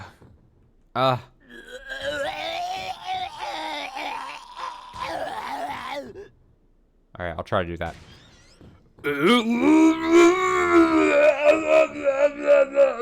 I can't. How that hurt to do that, even attempt. It was bad. It was a bad try.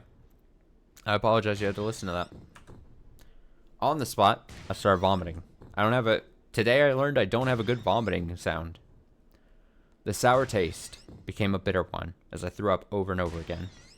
Rika-chan,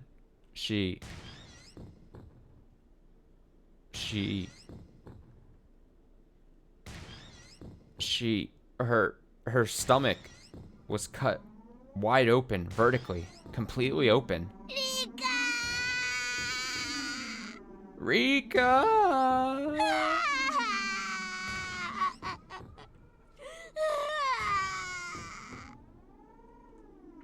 Crows couldn't have done this.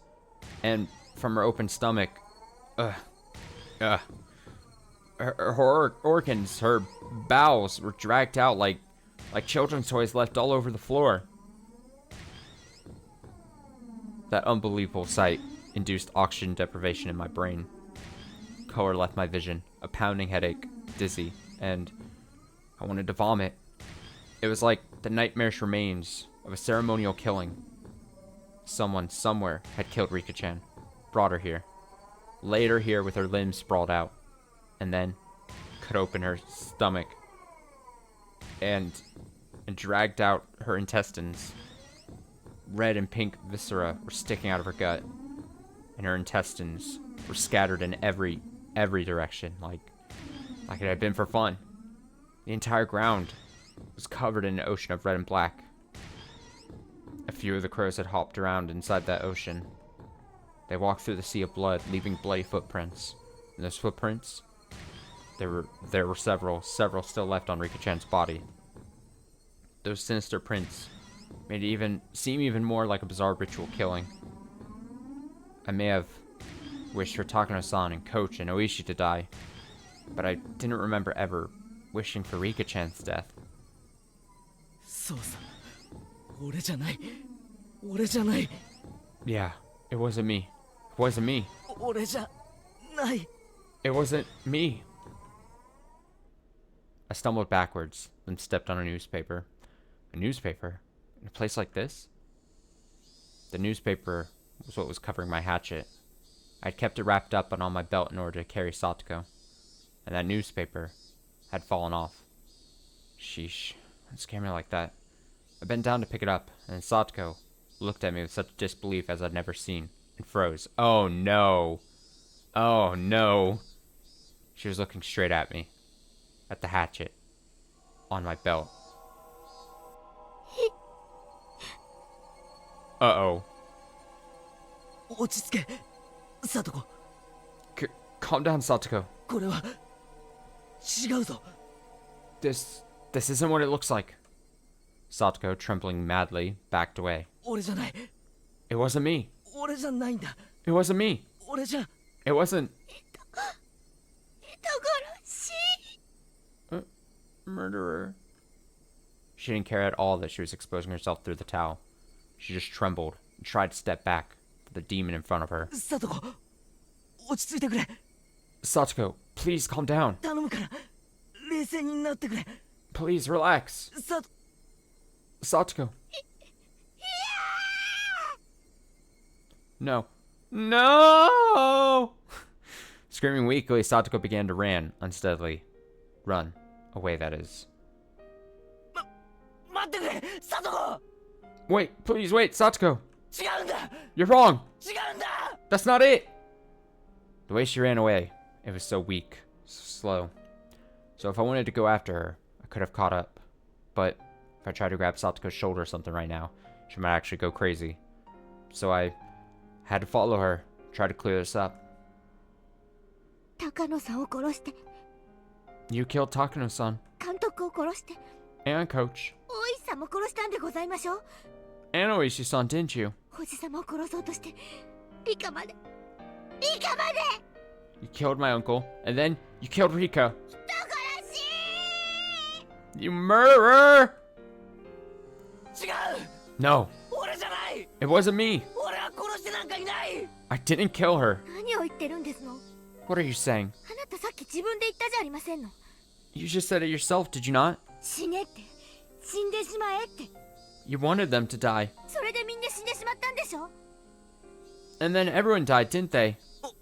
俺はその Well, no. 死ねって思っただけで、別に。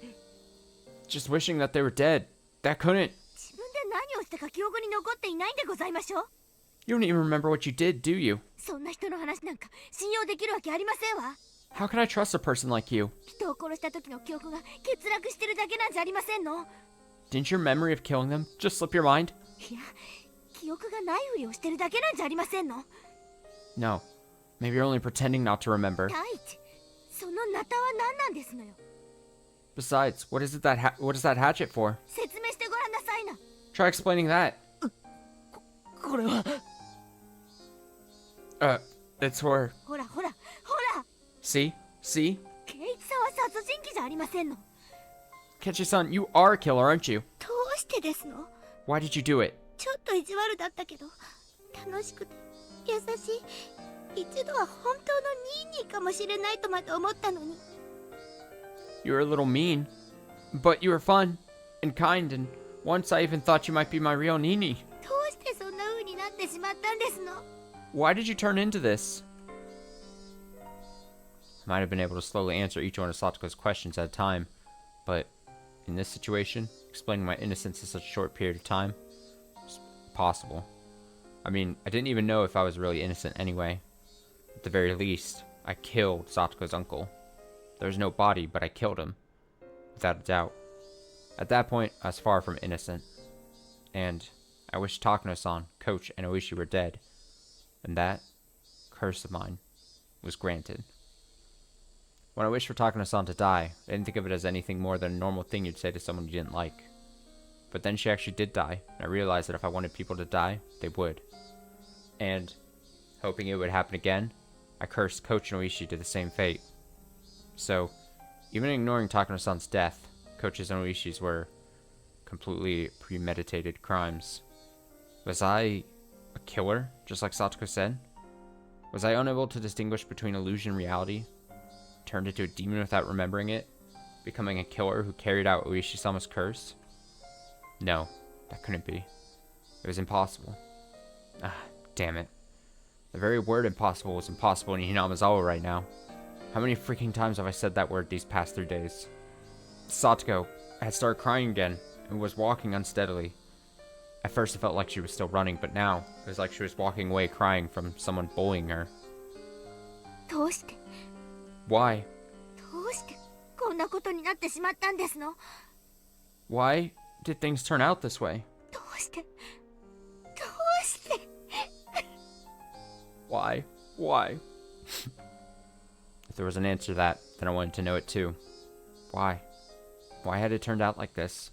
ニーニーがいなくなってずっと寂しかったけど、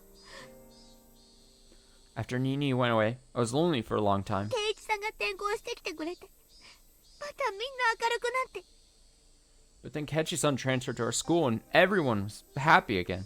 楽しくなって毎日が光ってたのに It was fun again. Every day was beautiful. Yeah, she was right. Those days were bright and beautiful. And yet, after that, Satoko and I shouted the exact same thing. どうしてこんなことに How did it turn out like this? The cicadas were sneering at the spectacle, our strange game of tag. Ah, shut up, shut up, shut up. Eventually, I heard the murmuring of a stream. The forest parted, and a suspension bridge appeared. Satoko was crossing dangerously, wobbling as though she might fall at any moment. Oh boy. You know what I always say, I'm not a fan of wobbly, sketchy looking bridges. It always makes you nervous. Someone's gonna take a tumble. And when I stepped onto the bridge, it swayed a lot, causing Satoko to stagger and fall on the spot. 大丈夫かサトコ Satoko, are you okay? 近寄らないで Don't come near me! 人殺し You murderer!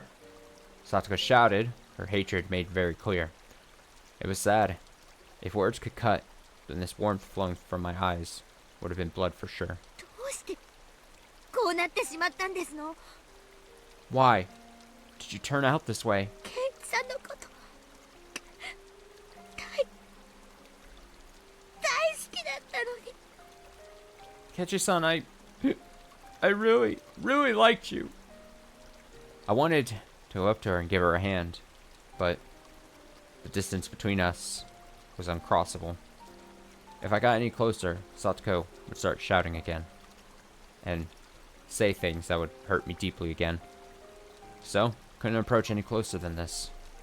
サトコ Satoko, 俺にもなんでこうなったかわからないんだ I don't know how things turned out like this either, でもこれだけは言える but I can say this. リカちゃんを殺したのは俺じゃないんだ I wasn't the one who killed Rika-chan. それだけは絶対に At least that is true. いい加減なこと言わないでほしいですわ Please stop being so absurd. 自分の記憶にも自信が持てない人が何を言ったってどう信じればいいって言うんですの How do you expect me to believe anything someone who can't even rely on his own memories has to say? I tightened my hands into fists. This was mortifying. I wasn't crazy. Hinamazawa was crazy, ever since I wandered into it, lost, on that one night. This insane world, where I was at the festival when I wasn't, and the uncle I killed was alive, where death would come just by wishing for it. It was this world's fault. Mion and Ria started acting strangely, like they were possessed by something too, and Coach wouldn't believe anything I had to say. And even Satoko, who I should have protected, was yelling at me like this. Was the price for killing a man supposed to be this high? Was I really going to be forced to stay in such a bitter world? I did the right thing. At least, I wanted to.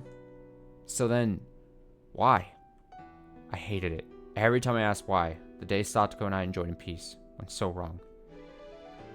サトコ信じてくれ Satoko, please believe me. 俺は人殺しじゃない I'm not a murderer. ではそのナタは何なんですの Then what is that hatchet for? 納得のいく説明はできまして Can you give a convincing explanation for that? このナタが怖いのか Is this hatchet scaring you? じゃあ捨てるよ Okay, I'll throw it away. それなら安心だろ That's what you want, right? Satoko didn't nod, but she seemed to be in agreement with that proposition. I clumsily took the hatchet out of my belt and dropped it over the side of the bridge into the stream below. 捨てたぞ There, it's gone. これで話を聞いてくれるな Now, you'll listen to me, right? 武器を捨てたぐらいで気を許すと思いまして You think I'll let my guard down just because you got rid of your weapon? ケイチさんほどの方なら私を捨てて絞め殺すなんて簡単でしょうに Keiji-san, you're strong. It would be easy for you to strangle me with your bare hands. Like hell I would. ever want to kill Satoko. You idiot. じゃあどうしたらいい？ Then what should I do? 両手を頭の上で組んだらいいか？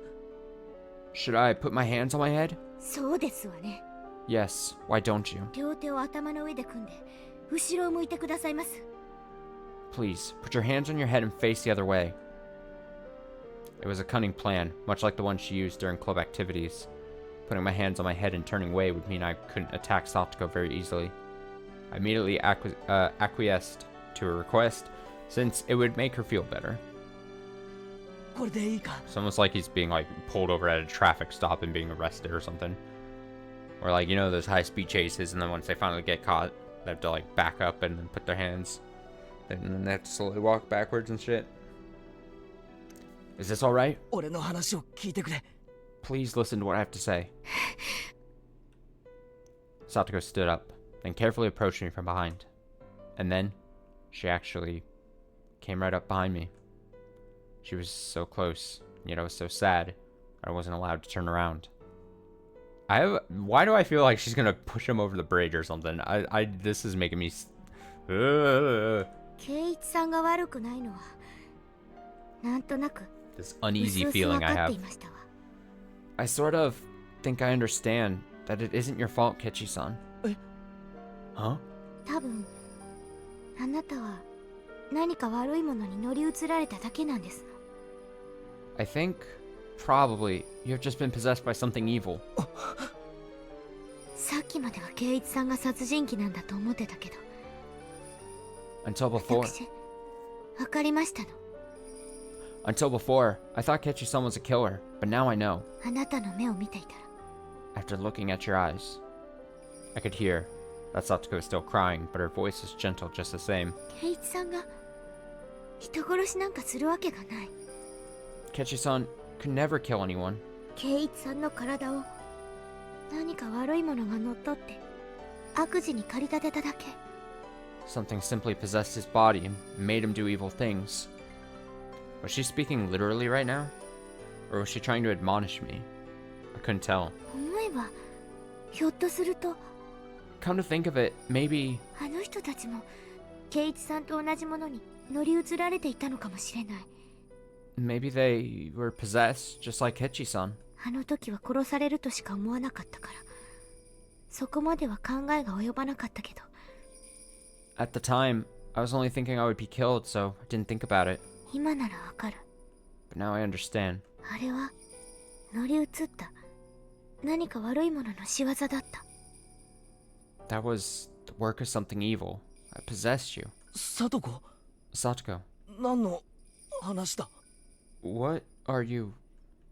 It was less like she was talking to me, and more like she was talking to herself, like she was confessing at my back.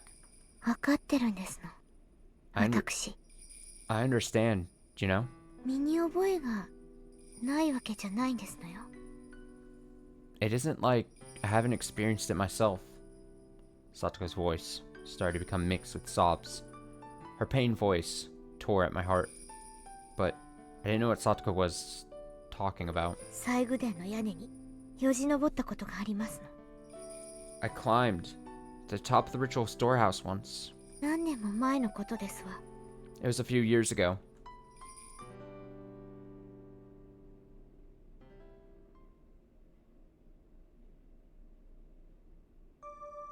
Once, when Satoko was playing hide and seek at the shrine grounds, she climbed onto the roof of the storehouse for ritual implements, which everyone said not to go near, and hid.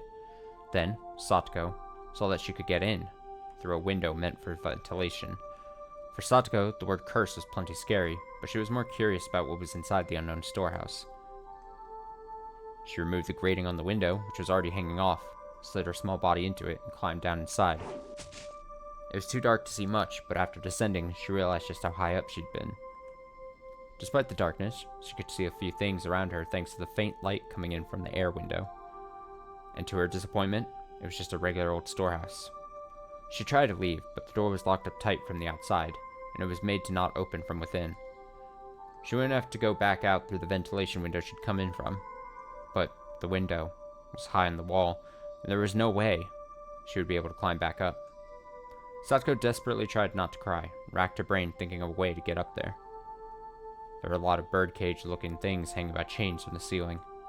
She took the hanging chains and strung them along the wall. If she climbed up the bundle of chains, she might be able to manage to climb up to the ventilation window. There was nothing else she could do, so she had to try. And try she did.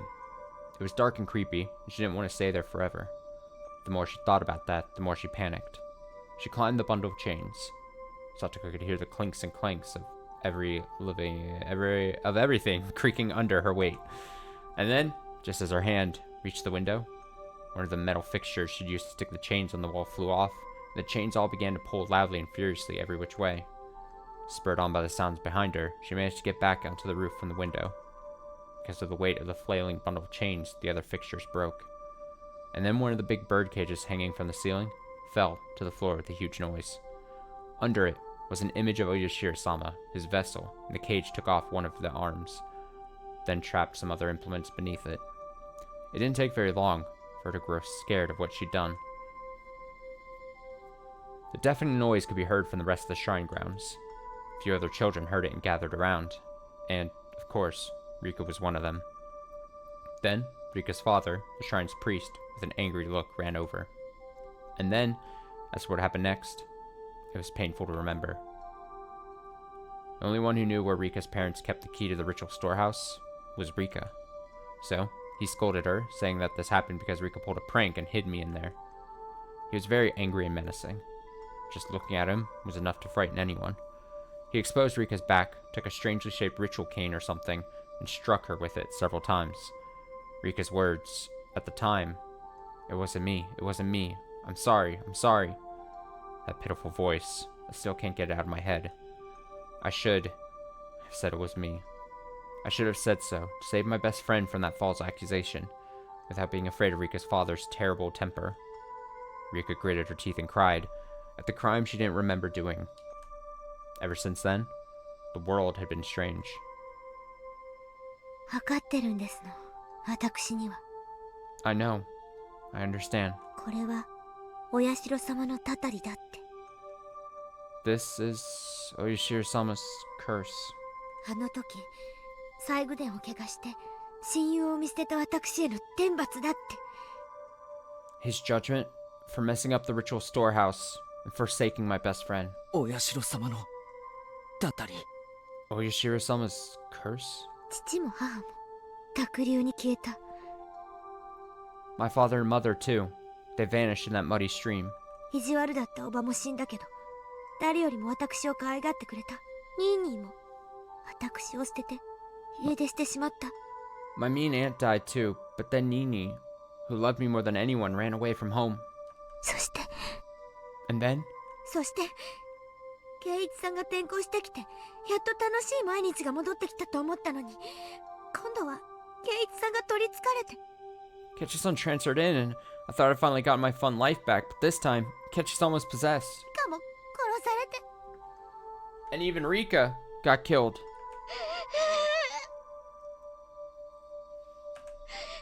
たの私。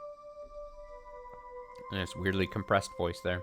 There's something I heard once. お社様は本当にたたりをなすときは本人をすぐに殺さないんだって。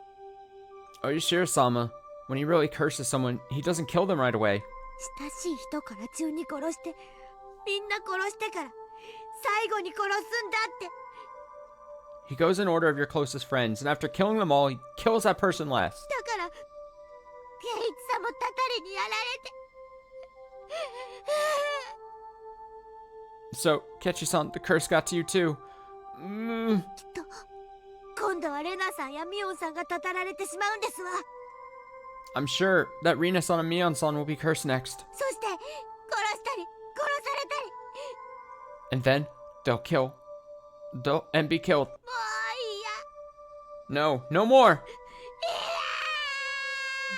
No. 落ち着けよサトコ。 Calm down, Satoko. たたりなんかない。 There's no curse. 誰もお前をいじめたりなんかしないって。 Nobody's trying to torment you. When I turned around, I was thrust away with amazing force. Given my hands were awkwardly placed on my head, I couldn't take the fall and lost my balance. And I'd been pushed not into the bridge, but to the side. Uh-oh. Towards the stream. Uh-oh. No, this can't be happening. Oh! As one last miracle, I was allowed to grab a cord hanging from the bridge. Holy shit. Far below me was the stream.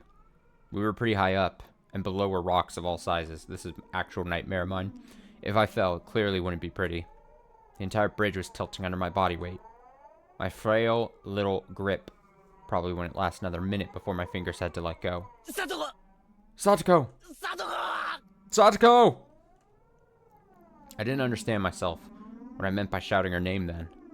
Was I asking her to save me? Or was I asking for her why she did this?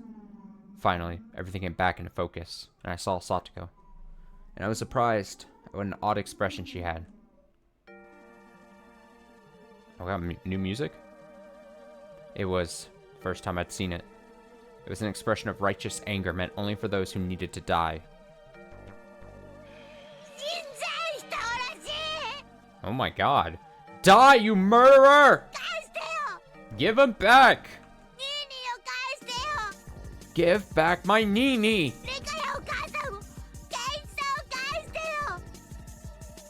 Give back Rika and Mommy and Kechi-san! Whoa.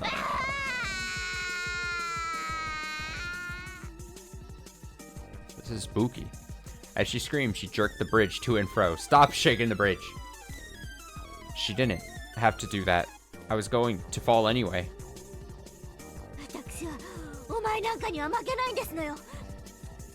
I won't lose to the likes of you. I won't lose to some stupid curse. I will never ever lose to you.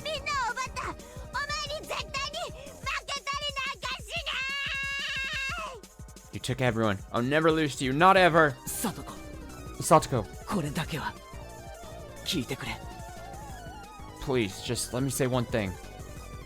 I don't know what my face looked like at the time, but it seemed like it was enough to quell Satoko's agitation. 俺のしたことは確かに褒められるものじゃない。 I know that what I did isn't exactly praiseworthy. いや、いけないことだったかもしれない。 No. In fact, maybe I should never have done it at all. だけど、お前に幸せになってほしくってしたことだったんだ。 But I did it because I wanted you to be happy. それだけは信じてくれ。 Please, just believe that. こいつ You... 最後の最後でケイチさんのふりを At the very, very end, you're still pretending to be Kechi-san. Satoko didn't seem to have any more desire to listen to what I had to say. And for that to happen at the very end like this was tragic. お前に褒められたくてやったわけじゃなかった。 I didn't do any of it so you would praise me. お前に幸せになってさえもらえればよかった。 If it made you happy, that was all that mattered. 俺たちはダメなんだ。 We were nothing. お前が笑っていないとダメなんだ。 Without your smile, we were nothing. だから俺が消えたら笑ってくれ。 So, after I disappear, please, smile. 俺が死ぬことで新しい生活を迎えたなら If きっと you, 笑ってくれ。 if you can get on with your new life by my dying, then please, just smile. それだけ約束してくれないか。 Can't you at least promise me that? Ah! Stop speaking! ケイチさんの口調で喋るな。 Don't use Kechi-san's mouth like that! 落ちろ。 Fall down! 落ちてしまえ。 Die! She just needs to like kick, swing, swing. And those were the last words Satoko ever said to me. Those sad, tragic, and altogether unrewarding words. What on earth was I? My desire to make Satoko happy ended up like this. Where did I first go wrong? And what was the mistake I made? When did I make it? Was I the crazy one, or was it Hinamizawa? Even after all this, I thought I wasn't crazy at all. It was this eerie world that was crazy. This world I'd accidentally wandered into that one night. Because that fun world, where I never doubted all the crazy times we had as a club would go on forever. Couldn't possibly have transformed into such an abnormal world. That fun world wouldn't have ever ended like this, Satoko pushing me to my death. In the end, I was going to be swallowed up by this crazy world and disappear. No, I'd probably already disappeared. Yes, probably. On the night of Watanagashi. I'm sure that in the world I really belonged to, I'd vanished that night, and everyone was worried. It was laughable that I had taken this long to figure out I wasn't around anymore. Yoshiro-sama's curse on the 5th year was Satoko's uncle dying and me disappearing. In the real world, Satoko had already been freed. Maybe my friends were all lamenting my disappearance and valiantly trying to get back on their feet.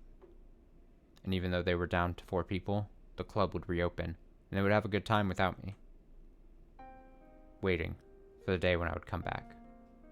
I'm sorry, everyone. I couldn't come back home, but this is what I wished for. It was my wish for Satoko's smile, and my duty as her Nini. At this point, there will be nobody left to torture you. Because Satoshi and I took 2 years, but we succeeded. That annoying, toothy smile of yours, we wanted to see it one more time.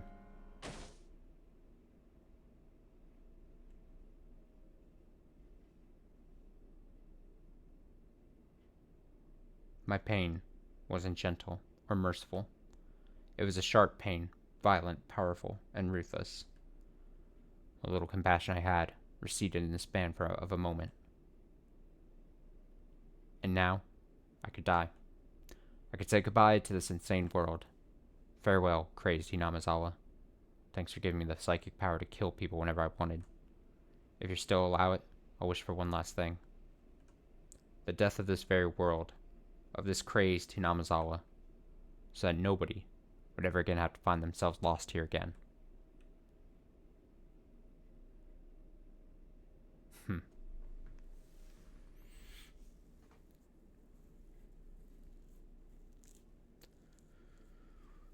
Wild.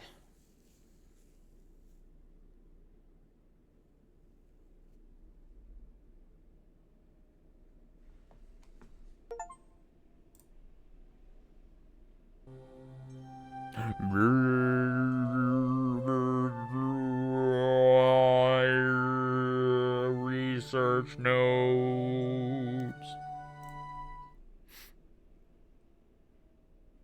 Oyashiro-sama. Nobody really knows what characters to use to write Oyashiro-sama. Knowing this is hard, partly because depending on the time period, he has been called with various titles with subtle changes to his name, and nobody knows the real one. The only thing all time periods agree on is that the 4 syllables O, Ya, Shi, and Ro are always used. There's a theory stating the shrine, or Yashiro, dedicated to Oyashiro-sama itself became an object of worship, and that people began calling it O Yashiro-sama, or Lord Honorable Shrine, but this doesn't make a bit of sense. I don't know whether this is related, but people say the Furude family, the most respected bloodline in terms of worshipping Oyashiro-sama, actually inherited his blood. And in the legend the Furude family passes down, if for 8 generations in a row the firstborn child is a girl, the 8th daughter will be the reincarnation of Oyashiro-sama. Ah. That's fancy. If we go by this legend, the characters used for Oyashiro-sama's name should be O for honorable, Ya for 8, and Shiro for generation.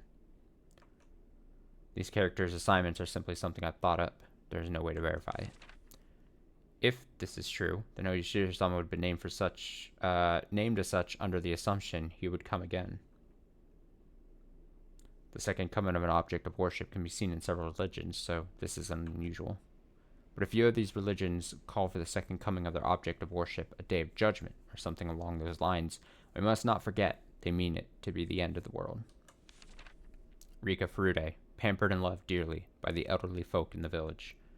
The rumors say she is the 8th generation, and Oyashiro-sama. I do not know the family tree of the Furudes, but at the very least I can confirm that for the past 2 generations the first child has been a girl. Rika Furude watches over Hinamizawa. Oh. Interesting. If the village were to lose her protection, what would happen? Would peace between man and demon be lost? Would it once again create a hellish landscape where man and demons run rampant? A gruesome feast of the demons who suddenly remembered how delicious the weak humans were, who could only cry, scream, and run for their lives. What would that look like? Just imagining it is enough to make my heart pound with excitement. Excitement? Come on. Oh, that's all the tips. That's all the tips according to Steam Achieves. Steam Achieves. Alright. Let me save this here real quick. We'll do a BRB. I assume. I think this was like how it was before. We'd get like one more section then after the last tips, right? I think that's the case. So I'll throw up a BRB.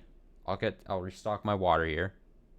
Everyone stretch your legs, take 5 minutes, do all that. And we'll be back in like I said, 5 minutes. I'll do this BRB. We're in spooky mode. Alright, I'll be back shortly.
Alright, I've returned. Let's see here. Where is it? Yep. Yup. Yup. Alright, here we go. There's no way he survived that fall, is that right? He's dead, he's gotta be dead. Dead? Cracked skull?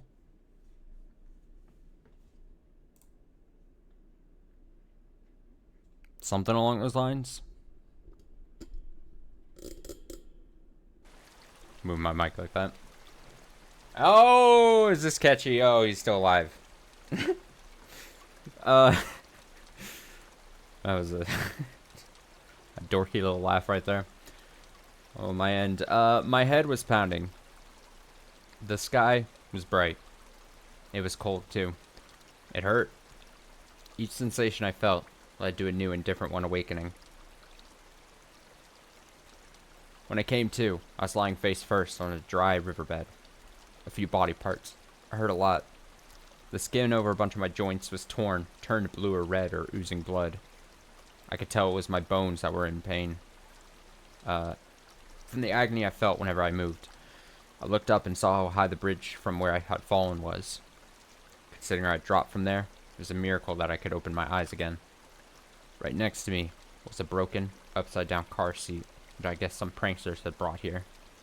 Maybe this thing had been conveniently lying right under me, allowing me to escape instant death. Miraculous. Of course, I didn't know whether this miracle was fortunate or unfortunate. I'd failed to die, and I was still stuck in this insane world. How long had I been unconscious for? The sun was high in the sky, so it looked like only 1 or 2 hours had passed. But my body's sluggishness didn't make it feel at all like so short a time had gone by. Mentally, it felt like I'd been asleep here for a decade.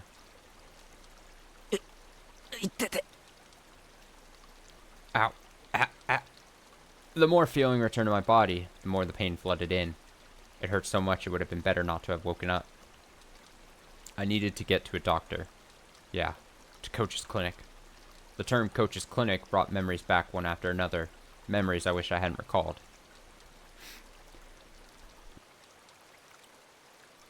I sneezed, but I muted myself. You're welcome. Satoko is no longer on the bridge. She would have returned to Hinamizawa by now. And she would put on some clothes, go to the clinic, get a checkup, and report on how crazy I had seemed. Police were waiting for me without a doubt.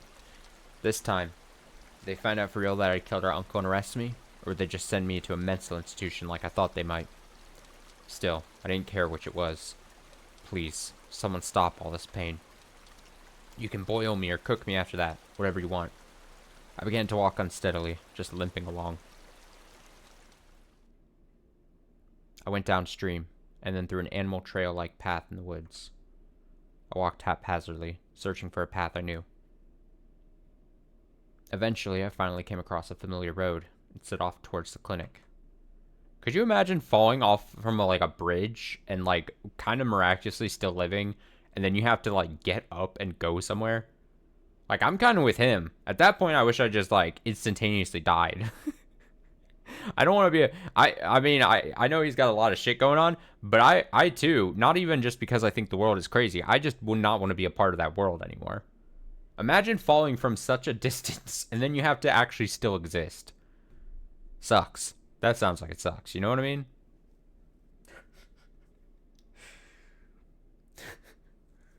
Almost like a form of a walk of shame. Somehow you fell and got pushed off a bridge.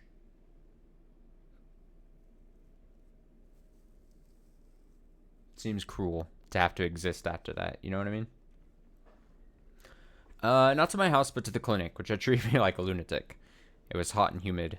There was no wind, and the air was stagnant. For a while now, I've been smelling the terrible stench of burned eggs. It made my face scrunch up. And then, at last, I noticed something. I couldn't hear any cicadas. It was the first time I'd heard Hinamizawa be so utterly silent.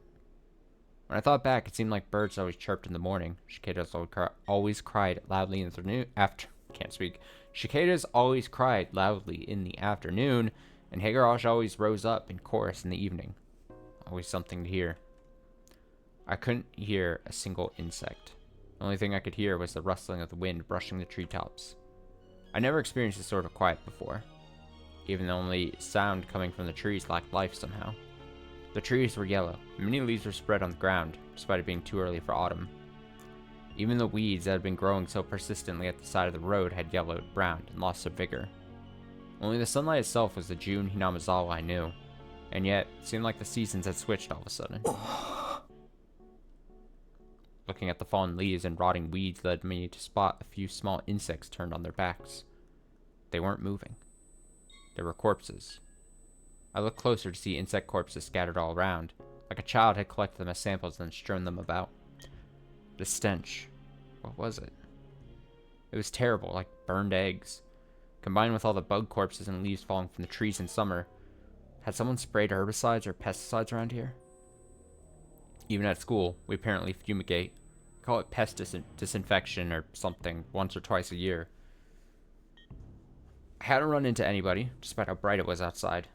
It was mid-afternoon, and yet it felt like I was sauntering about at midnight. Well, with this smell, nobody would want to be walking around outside. Just what was this, anyway? There was no sound, no noise, not even a breath. Hinamizawa was silent. The school would come into view, right after turning this corner, and yet I couldn't hear any commotion at all. Oh, that'd be really cool if he wasn't alive, actually. He was a ghost right now. He was just a ghost haunting Hinamizawa. Actually, I shouldn't say it like that, because that could be 100% true. I don't know. Maybe Ketchy is turned into a ghost right now. And now he's doomed to haunt Hinamizawa. That's why everything seems eerie to him, and he smells something. Maybe, is it true? Do ghosts smell like a weird smell when they're haunting in their ghost form? I'm not up on my ghost lore currently, sadly to admit. None of the shouts or grunts that children always made, and yet I couldn't hear any commotion at all. None of the shouts or grunts that children always made. It was simply quiet. Just as pretending to ignore the silence had grown intolerable, I saw the school. And finally I heard something. It was the sound of a few trucks. There were a few very tall trucks parked in the schoolyard, idling. About 10 workers in raincoats were unloading things from their trunks. It was hot and humid even in my casual clothing. Couldn't imagine how unbearable that must have been. And then I remembered. Our school was rented from the Forest Service field office building, wasn't it? It wasn't strange at all for Forest Service trucks to be doing some kind of work in the schoolyard. Besides, what did Forest Rangers do anyway? Felt bad for them having to work in such heat and with such a stench about. They were taking colorful cargo out of the truck and lining it up on the schoolyard. They were containers, fairly large ones, inside multicolored patchwork bags. Heavy, too. They were being carried in pairs. They lined them up in very neatly, like tuna at a riverside fish market. Several, dozens, hundreds of tuna were completely filling the fairly wide schoolyard up. I forgot my pain for a little while, captivated by this big forest ranger job I'd never seen before. As I stood there, watching in a daze, the people in raincoats working on the other side noticed me. One of them pointed me out, and they shouted a few things back and forth, like "Ghost." I thought they might yell at me for getting in their way, so I decided to leave post-haste. But then, 2 trucks drove up behind me. I stepped aside and they entered the schoolyard. Sheets covered their trunks, but I could tell they were completely full. As they passed, there was an awful smell that made me want to choke. It wasn't the same burned egg smell as before, but an even worse one, like rotten crab meat. What on earth was it? I've been enshrouded in one terrible stench after another all day.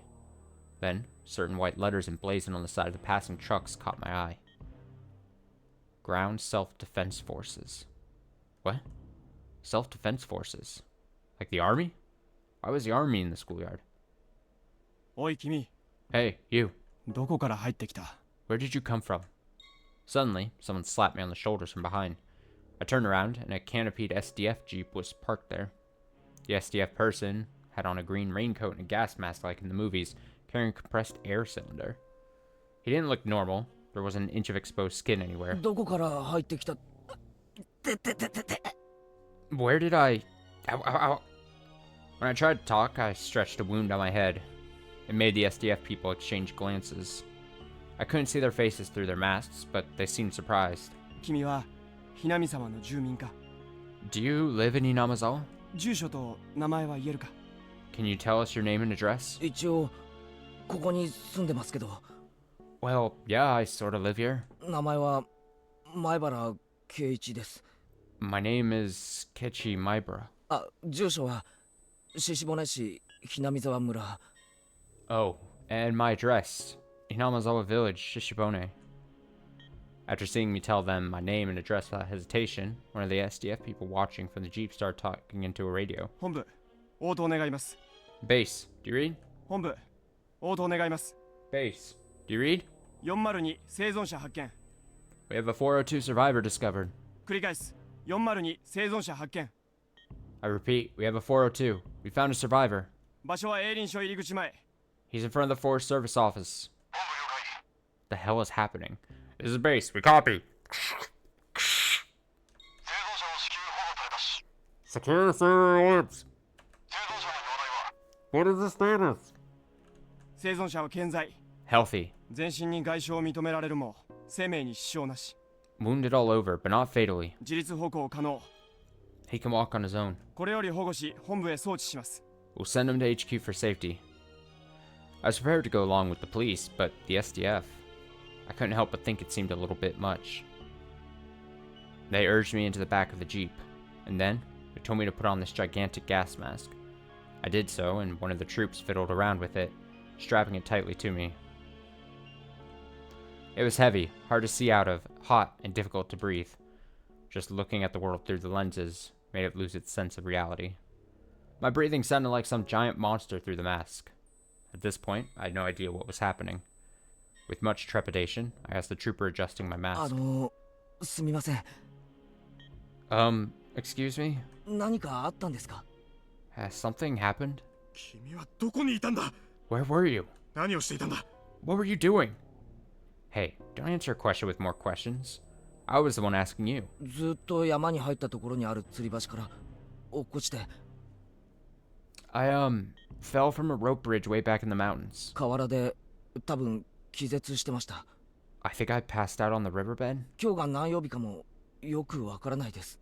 I don't actually know what day it is. 今日は昭和58年の6月22日。 Today is June 22nd, 1983. 水曜日だ。 Wednesday. That surprised me. Satsuko pushed me off the bridge on Tuesday the 21st. That meant I've been asleep on that riverbed for an entire day. 改めて聞きますけど、何があったんですか？ Forgive me for asking again, but did something happen? なんで自衛隊が来てるんです？ Why is the SDF here? 何かの訓練ですか？ Is this a drill? Had my question been that difficult for him? None of the troopers would answer me. Nope. Oh, this is weird. Okay, the one in the driver's seat, talking on his own radio, turned on the vehicles. He turned the dial and some broadcast station or another came in. I started to listen to the voice of a radio announcer I was familiar with. より首相官邸で行われました。記者団からの自衛隊の災害出動が迅速に行われなかったことが前例のない未曾有の大災害に直結したのではないかとの質問に対し、奥野官房長官は次のようにコメントしました。Was conducted at the Prime Minister's office. In regards to questions from the press that the SDF not responding to disaster promptly was directly related to this unprecedented, unheard of catastrophe, Chief Cabinet Secretary Okuno had this to say. でありまして、県知事からの派遣要請を受けて迅速に対応したものと思っております。 And so, I believe that once the SDF received the dispatch order from the prefectural governor, they responded promptly. と、このように述べ、要請を受けてからの自衛隊の出動は迅速であった。むしろ県側の事態把握に遅れがあった可能性を示唆しました。 According to him, the SDF was prompt to respond to the crisis after receiving their orders. He implied that it was the prefecture's responsibility for taking too long to comprehend the situation.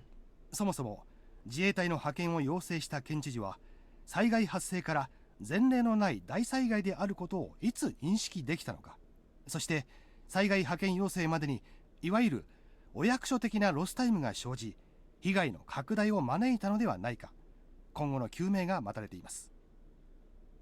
When did the governor who requested the SDF's dispatch actually become aware of the outbreak of such an unprecedented catastrophe? And did he not invite further damage because of the time lost before he sent the request for disaster relief? In other words, because of the bureaucracy? We are awaiting further investigation into the matter. 首相官邸より報道部の尾形記者がお送りしました。さて、ここでもう一度災害発生からの行政の対応を振り返ります。That was Mr. Okada, reporting from the Prime Minister's official residence. At this point, we can take another look at the political response following this disaster. In the middle of the night, between June 21st and June 22nd, a large-scale disaster broke out in Hinamazawa Village, Shishibone. The details have not yet been investigated, but there was an eruption of volcanic gas from somewhere in the Hinamazawa area. Huh. The gas was relatively heavy, and as it spewed out, it began to flow. That flow went down along a small river and headed directly into Hinamazawa Village. After a few hours, it had covered the entire region. It appeared in the middle of the night, 2 o'clock to 4 a.m. 2 to 4 a.m. Every home and household in the village was afflicted. With most of the residents asleep, it is thought that all died without noticing the crisis. Catastrophe striking in the middle of the night causes detection to come too late. But there was still one small opportunity to have noticed it. 3 a.m. A news dealer's shop in Okinomiya sent a vehicle carrying the morning newspaper to its branch office in Hinamazawa. Usually the shop would be contacted upon the vehicle's arrival, but this morning that didn't happen. The news dealer's shop made repeated calls but got no response. The shopkeeper sent his eldest son to check on things, but they lost contact with him as well. 非常に悔やまれています。この時点で警察か消防への連絡があったなら、事態はもっと改善されていた可能性が高いでしょう。少なくとも村全滅という惨劇は免れた可能性があります。It is extremely regrettable. If they had contacted the police or fire department at this point, it's highly possible the situation would have turned out more positively. At the very least, it's possible that a portion of the village might have been saved from tragic annihilation. 6 a.m. Residents in areas in the same region began continuously calling 119 to report the smell of rotten eggs, dizziness, nausea, and headaches. The fire department received the same reports, all from the same confined region. They speculated a truck loaded with chemicals may have gotten into an accident and reported it to the local police. 6:30 a.m. Contact was lost with a patrol car on duty in the Hinamazawa area after the officer reported the smell of rotten eggs. Local police considered the possibility of a large-scale disaster involving highly lethal gas, reported it to the prefecture and prefectural police at 7:15 a.m. 8 a.m. The governor was traveling to nearby prefectures for inspection, so in accordance with regulations, the prefectural environmental disaster prevention chief was provisionally escalated to Director General to set up a disaster countermeasures office. However, without contacting the governor, countermeasures came too late. 近年、市民団体によって指摘されていますが、議員待遇者との視察旅行は完全に親睦を目的にしたもので、主演三昧だと噂されています。As has recently been pointed out by Citizens Group, his trip with honorary diet members to inspect other prefectures was based solely on good relations, and it's rumored they preoccupied themselves with a drinking party. 近い筋の話では、知事は徹夜で飲んだくれて、泥酔状態で就寝していたそうです。環境部長から電話があった時も泥酔していて、全く取り合ってもらえなかったのだそうです。Sources closer to him claimed the governor had been drinking all night and had gone to sleep in a drunken state. He was completely drunk when the environmental chief phoned him as well, and apparently could not get him to pay any attention to the matter. And so the authorities, in the hour or so it took for the governor to grasp the situation and sober up, did nothing but accumulate information. 知事は言うに及びませんが、知事不在時には本部長を務めることになる環境部長にも怠慢の責任が問われるでしょう。また、県としても大災害を想定したマニュアルが用意されておらず、対応が常に後手に回ってしまったのが致命的でした。Though not as extreme as the governor's case, the environmental chief who became director general in the governor's absence will likely also be questioned about his negligence.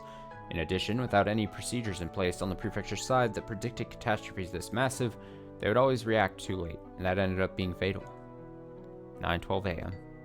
On the advice of the prefectural police, the governor requested a disaster relief mission from the SDF. By the time the chemical defense unit, equipped with protective equipment, arrived on the scene, 8 hours had already passed since the incident's outbreak. とにかく深夜の就寝中というのは不運でした。同じ災害でも日中に起こっていれば全く違ったでしょう。 Whatever the case may be, it was unfortunate this happened while everyone was sleeping in the middle of the night. Had the same disaster occurred during the day, it likely would have been entirely different. All households in the Hinamazawa village region were wiped out. There were over 1,000 victims. The SDF is still confirming the situation on the ground, but the results are predicted to only increase that number. スタジオにはゲストとして火山性の災害にお詳しい地学博士の藤原先生にお越しいただいております。先生、このような恐ろしい6月が突然湧き出すようなことはあるのでしょうか？ Here with us in the studio today is Dr. Fujiwara, a professor at Blank University who is well acquainted with volcanic disasters. Doctor, can such a sudden horrible outburst of poisonous gas actually happen? 火口部に限定して申し上げれば決して珍しいことではありません。It isn't at all unusual for this to happen right around craters, at least. 火山大国日本にはたくさんの活火山がありますが、それらの火口部はいずれも危険なガスの噴出する危険性があり、一般登山者も火口部周辺には立ち入らないのが一般的です。Japan is a volcanic nation, and so has many active volcanoes. There's always a danger of hazardous gas around any of these craters, and it's generally a rule among mountain climbers not to go near them. では今回、ひなみ沢村を襲った卵のフラン臭のするガスというのも火口部では一般的なガスということですか？ Does this mean the rotten egg smell that visited Hinamizawa village was the normal sort of gas from volcanic craters? 卵のフラン臭という特徴から、おそらく火山ガスの中でも事故例の多い硫化水素によるものだと考えられます。高い濃度であれば非常に危険なものです。Judging by how it smelled like rotten eggs, we think it was hydrogen sulfide, a gas seen particularly frequently in accidents compared to other volcanic gases. If it's dense, it becomes extremely dangerous. ひなみ沢村は火山の火口部とは全く縁遠い場所にあるわけですが、そういった火口部でない場所にもその硫化水素が発生することがあるのでしょうか？ Hinamizawa village is very far away from the craters of any volcanoes. Can hydrogen sulfide be generated even from a place not close to a crater? 詳しいことが分かっていないので、まだはっきりとしたことは申し上げられませんが、外国の例で温泉の地下のマグマだまりからガスが噴出したという記録があります。極めて希少な例ですが、必ずしも火口部でなくても発生の可能性はあるということです。I don't know all the details, so I can't say anything concrete, but in other countries, there are records of gas eruptions due to magma buildup under hot springs. It's an extremely rare event, but it is possible for such a thing to happen even in a region not near craters. 先生、ありがとうございました。今、防衛庁から発表があった模様です。防衛庁の森川さん。Thank you very much, Doctor. We appear to have an announcement from the Japan Defense Agency. Miss Morikawa, are you there? はい、防衛庁です。先ほど防衛庁はひなみ沢村ガス災害の主原因となった火山性ガスについて、陸上自衛隊科学学校での分析の結果、二酸化炭素と硫化水素の混合ガスによるものだったと発表しました。Yes, I'm at the Japan Defense Agency. The agency has just made an announcement regarding the source of the Hinamizawa village gas disaster. Analysis from the Ground Self-Defense Forces Department of Chemistry has found that the gas is a mixture of carbon dioxide and hydrogen sulfide. 森川さん、そのガスは依然として噴出を続け、周囲に拡大しているのでしょうか？ Miss Morikawa, do you know whether the gas is still erupting or spreading to nearby areas? 現在、ひなみ沢村で救助活動に入っている自衛隊第9師団の報告として、ガスの濃度は徐々に薄まりつつある。これ以上の被害の拡大はないと発表しました。According to the SDF's 9th Division, who are currently engaged in a rescue operation at Hinamizawa village, gas density is steadily decreasing. They've announced that the damage will not spread. ですが依然、ひなみ沢村地区は危険な状態にあることには変わりなく、今後も注意深く監視を続ける必要があるようです。They've announced that I read that line. However, it does not change the fact that surrounding areas are still in danger. That very strict observation must be maintained. 防衛庁から報道部の森川記者がお伝えしました。続きまして、避難を余儀なくされている沖宮地区住民の模様をリポートします。現在、避難所の一つとなっている下篠崎小学校に報道部の現地記者がお伝えいたします。That was Morikawa from the Japan Defense Agency. And now we have a report on the state of those who have been made to evacuate the Okinomiya area. Shimo Shinozaki Elementary School is one of the evacuation sites. We currently have a reporter on scene. Buzz. 何ですかそれ。 Wait, what? Same, Ketchy, same. Huh? Inside the Jeep, clambering and bouncing along the rough road, none answered my muttered question. An unprecedented catastrophe had destroyed Hinamizawa in a single night. Where was Hinamizawa Village anyway? Someplace deep in the mountains, right? Names of places I'd heard about on the radio were always like that. They were all places I'd never heard of, much less knew the locations of. Wiped out? What does that mean? Don't they usually just say how many died and how many were injured? How many people were alive? Where did everyone evacuate to? Eventually we came into view. Coach's clinic. For the first time I saw the flag of Japan hanging on a pole outside. Japan's circular sun hung down as though exhausted. Many SDF tents were set up in the clinic's big parking lot, and many strict security vehicles were parked there as well. When they saw the jeep coming, men in white clothing and gas masks came running out of the clinic, frantic, carrying a stretcher. You're going to be alright. How do you feel? Can you walk? 歩けます。 Yes. あ、痛い痛い。 Ow, ow. And because of my ows, they forced me to lay in the stretcher anyway.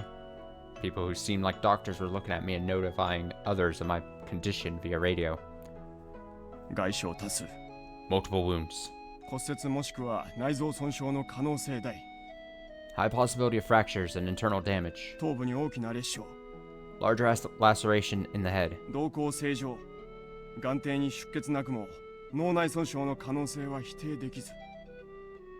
Pupils normal, but even without bleeding from the fundus, brain damage is still possible.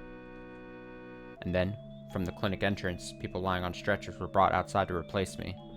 Judging by their clothing, they were from Hinamizawa. That's how I knew they were victims. They brought the stretchers in front of a truck. Two troops, holding shoulders and legs, like some kind of baggage, picked them up and threw them into the trunk. Jeez. Oh boy. In the trunk of the truck, people's bodies, piled in heaps. They were just like baggage, and that told me they were already nothing but shells.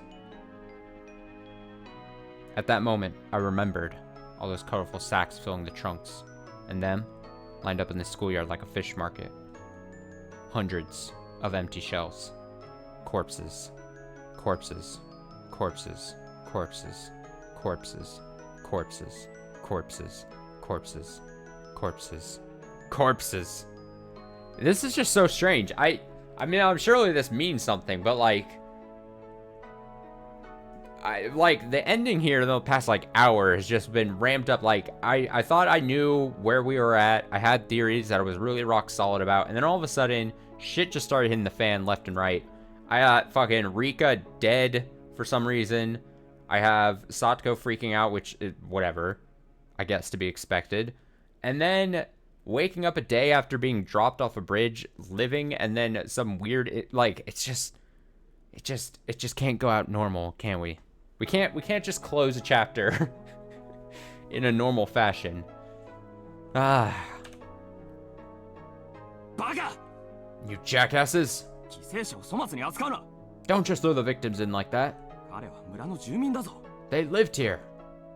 The troops carrying the sacks answered with a humble salute. The world didn't need this insane version of Hinamizawa. My final wish. Again, it was granted.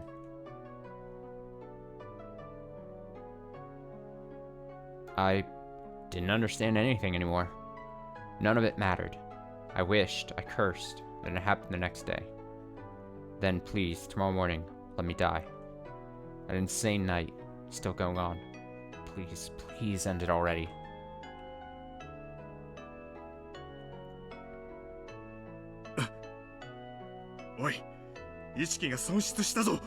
Hey, he's lost consciousness. Shout his name. Quickly. Maibara-kun. Can you hear me? If you can hear me, just blink. Maibara-kun. Maibara-kun. Maibara-kun. Suddenly, the world didn't matter to me anymore. I wasn't interested in their cries. His breathing stopped. Get his respiratory tract open. Use CPR. Make him live. Damn it, damn it. No more dead people. Nobody deserves to die. Don't kill him. Don't kill him. I could hear the voices of a man crying and screaming in my ears. Nobody deserves to die. Those words came from his heart. They were so commonplace. And they soaked into my heart too.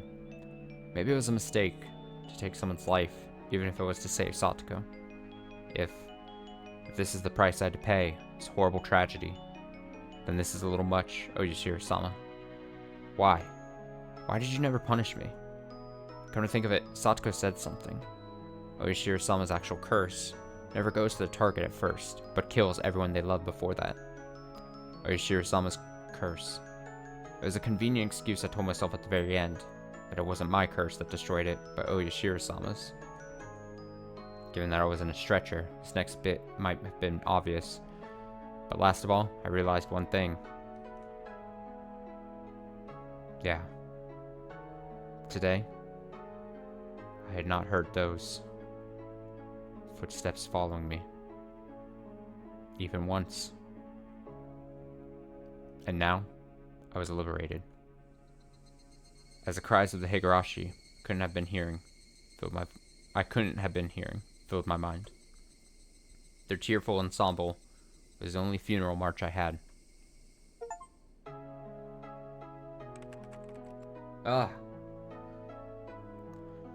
June 22nd, 1983, early morning. Oh. A widespread disaster occurred in Hinamazawa Village, Shishibone Prefecture. Volcanic gas, carbon dioxide, and hydrogen sulfide erupted from Onigafuchi Swamp, one of the Hinamazawa area's water sources, and spread through the entire village. There were 1,200 victims. 20 have gone missing. The catastrophe was unprecedented, forcing local governments to evacuate approximately 600,000 people. According to later investigations, magma pools and hot springs were uncovered directly under Onigafuchi Swamp, and the gas that gushed from it was determined to be the cause of the disaster. In addition, directly after the incident broke out, many came forth claiming this disaster was a curse based in Hinamazawa village legends, first sparking a wave of chaos. There are apparently local legends of a curse spreading a miasma, destroying the village. And some scholars believe a similar gas disaster may have happened in the past and remained part of these legends. More extreme periodicals suggested this was an extension of the string of freak death incidents that had been happening in recent years in Hinamazawa village, stirring interest in theories about this curse of Oyashiro-sama. In addition, relatives of those in Hinamazawa village who had escaped the disaster complained of sickness afterwards and were hospitalized. Some of them even died of unknown causes, further encouraging such extreme opinions. On top of that, several relatives professing to be possessed by Oyashiro-sama's curse committed suicide in strange ways. And the impact the disaster has had on the entire nation can no longer be ignored. Wild visions of terrible toxic gas sneaking around in the middle of the night, killing people spilled across the country, causing a steady stream of people complaining of insomnia, difficulty breathing, headaches, dizziness, etc. Some who identified themselves as being obsessed by it began doing odd things. Most of these were mistakenly attributed by the tabloid press, but afterward, some even began to call the mental issues arising from the Hinamazawa tragedy the Hinamazawa syndrome. The Hinamazawa village region, the object of all kinds of rumors and speculation, is currently closed off, and even flying overhead is prohibited. The prohibition was, at one point, undone, as a result of decrease in the gas density, but that autumn another gas burst was confirmed, leading to the area being cordoned off again. Word is that the area is sound asleep, all traces of its former life intact and left to rot.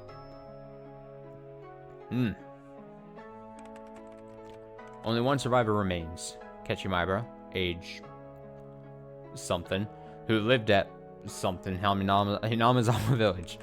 At the time of rescue, he had some trouble breathing due to fluid buildup in his lungs, but as a result of life-saving procedures, he was kept alive. He is currently in a general hospital somewhere in the prefecture.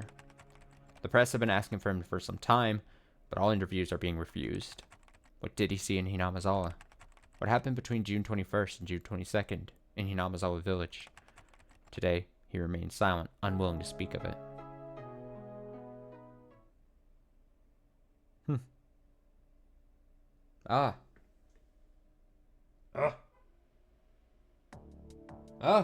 Really? It's all going so fast. Strangled in the village. Oh, yeah, went missing during investigation, sure. Investigation continues. Yeah. Okay. Ire possibly committed suicide. Rika. Oh, it's all going too fast. Too bad. Oh man. It's like an in memoriam thing. Went missing. Oh, there's so much. Oh man. I'm gonna have to relook at this once I'm done off stream, just to see if there's anything of interest here.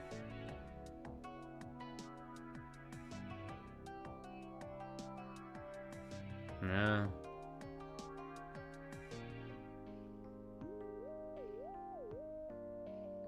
Living his days out in peace, try to commit suicide.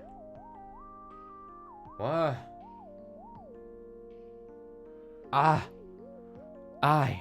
Why is this ending so much different than like the previous couple of chapters? Was it in they finished they're like, we're closing chapter 3, we're gonna upgrade how we kind of handle this? We're doing it on the fly. Very much like on the fly type, hey, we're gonna add to how our presentation.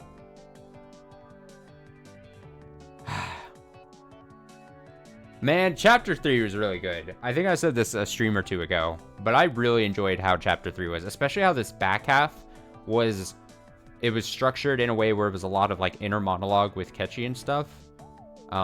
It just made for a much, I don't want to say more interesting, but a much more varied feeling, and being able to just be inside of Ketchy's like brain as everything was happening was crazy. Oh, we're still going? June something, 2003. Oh shit, we're still going. I got too excited there. An elderly couple living. I was already giving my conclusion. I jumped the gun. An elderly couple living in Osaka Prefecture discovered a cassette tape while organizing the possessions of their son, who passed away 8 years ago. Their son went missing when his fishing boat capsized in 1985. He was 47 at the time of his death. 8 years later, 2003, they began to organize their son's remains in order to organize their minds, came across the cassette tape in question. From 1975 to 1989, the deceased had experience working as a journalist for a photography periodical, and this tape is thought to have been created during that time. The label on the tape read 18/28/1983 Ketchy Maibara. It is thought the tape was recorded during an interview with Ketchy Maibara, only survivor of the Great Hinamizawa disaster that occurred in June of 1983. As the only person who lived through the disaster on the night of June 21st, shrouded in mystery, many interested parties attempted to question him, but he never once spoke physically to anyone in a public place. Therefore, the tape caused quite a stir, possibly being of extremely high value. Click. なんだか録音されてると思うとすごく喋りにくいですね。 It's really hard to talk about stuff when I know I'm being recorded. 気にしない気にしない。 Please, don't worry about it. ほら、こうすれば録音してるのも気にならないでしょ? Here, it won't be a problem if I do this, right? After this, the sound quality dramatically decreases. Did he cover the recording device with something? じゃあ始めるね。 Ugh, so muffled. Then let's get started. まず最初の質問から。 Here's my first question. ケイチ君はあの大災害の夜どこにいたのかな? Ketchy-kun, where were you the night of the great disaster? 神社から裏に抜けてずっと林道を進んで I had gone behind the shrine and took a path along the woods for a while. 吊り橋があるんですよ。 There's a rope bridge there. 山に入る少し前に A little while before you get into the mountains. そこから落ちて気を失ってました。 I fell from there and lost consciousness. それは大災害の夜、つまり21日から22日にかけての深夜のこと? Did this happen during the night of the disaster? Between the 21st and the 22nd? いえ。 No. 21日の火曜日の朝です。 It was the morning of the 21st on Tuesday. Let me reread this. Okay, let me see. Where were you the night of it? I'd gone behind the shrine and took a path through the woods for a while. Fell from there and lost consciousness. Okay. No. It was the morning of the 21st on Tuesday. それで次の日の昼間に目を覚ましたわけですから、1日半はそこで気を失ってたと思います。 Which means I woke up on the afternoon of the next day. I think it was out for the day and a half. どうしてそんなところに? Why on earth were you there? 誰もが持つ疑問だけど、当日は平日で、しかも落ちた橋は君の家と学校からは大きく離れているよね。I mean, I'm sure everyone wants to know, but the bridge you fell from that day, a weekday I may add, was quite far from both your house and the school, wasn't it? ザックバランに行って、君が大災害の発生を事前に知っていて、Speaking frankly, there are some who say you knew of the great disaster beforehand. 村から逃げる途中に吊り橋から落ちたんじゃないかっていう声もあるんだけど。And fell from the rope bridge as you were trying to flee the village. 冗談じゃないです。This isn't a joke. 勝手なことを言わないでください。Please don't be so arbitrary about this. 私も随分ひどい言い分だと思うよ。I think it's a terrible thing to say too. 気を悪くしないでね。Please don't be offended. さて、次に圭一君が落ちたという吊り橋なんだけど、地図で言うとここだよね。Anyway, about the rope bridge you fell from. It was right here on the map, right? 神社の裏から林道を抜けて至る吊り橋というのは、The rope bridge beyond the back of the shrine and through the path in the woods. 多分。Probably. 俺もあんまり行かないところなので、自信はないですが。I never went over there, so I can't say for sure. そんなに行かないところにどうして平日の朝に行ったのか疑問は尽きないけどな。I guess I just wanted to know why you're out somewhere you'd never been before on a weekday morning. それでこの君が気絶していたという河原なんだけど、実はそれはありえないという噂は知っているかい？ And then, about the riverbed you fell unconscious on. Have you heard the rumors about that being impossible? ありえない。Impossible? また、ありえないですか。That word. Again. また。Again. まだ。Again. For a little while, Ketchumaiba mutters the word impossible several times. どうしてありえないと？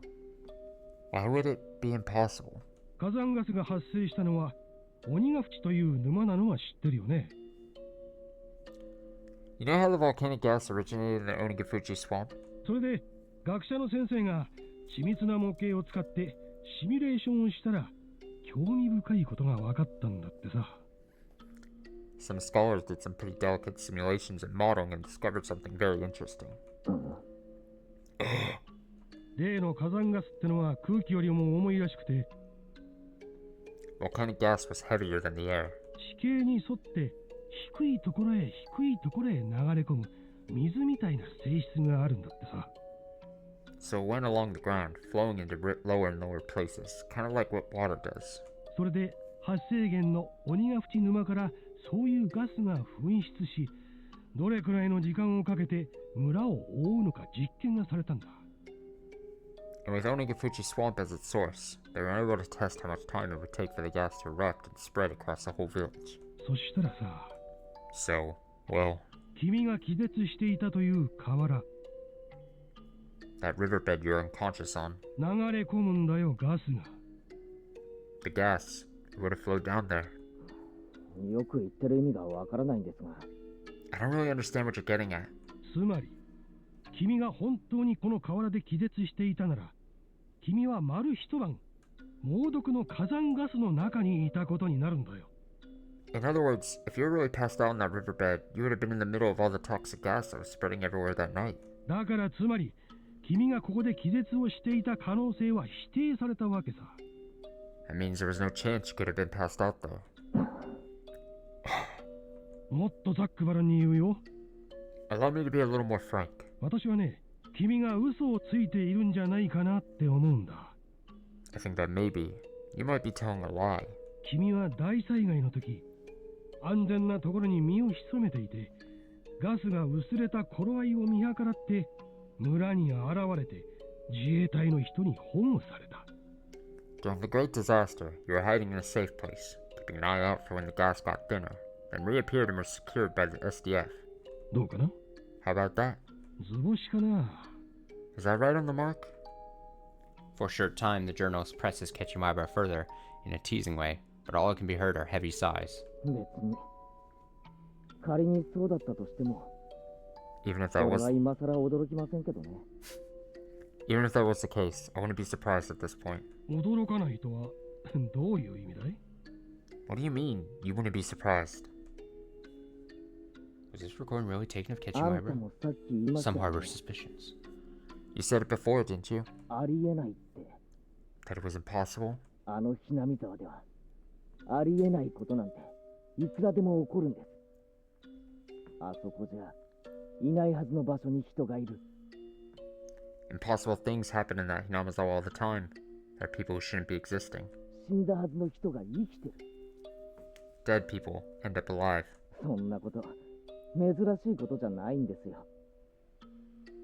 It's not really that unusual. まさか俺自身が死んだはずなのに生きているってやつを立証しようとはね。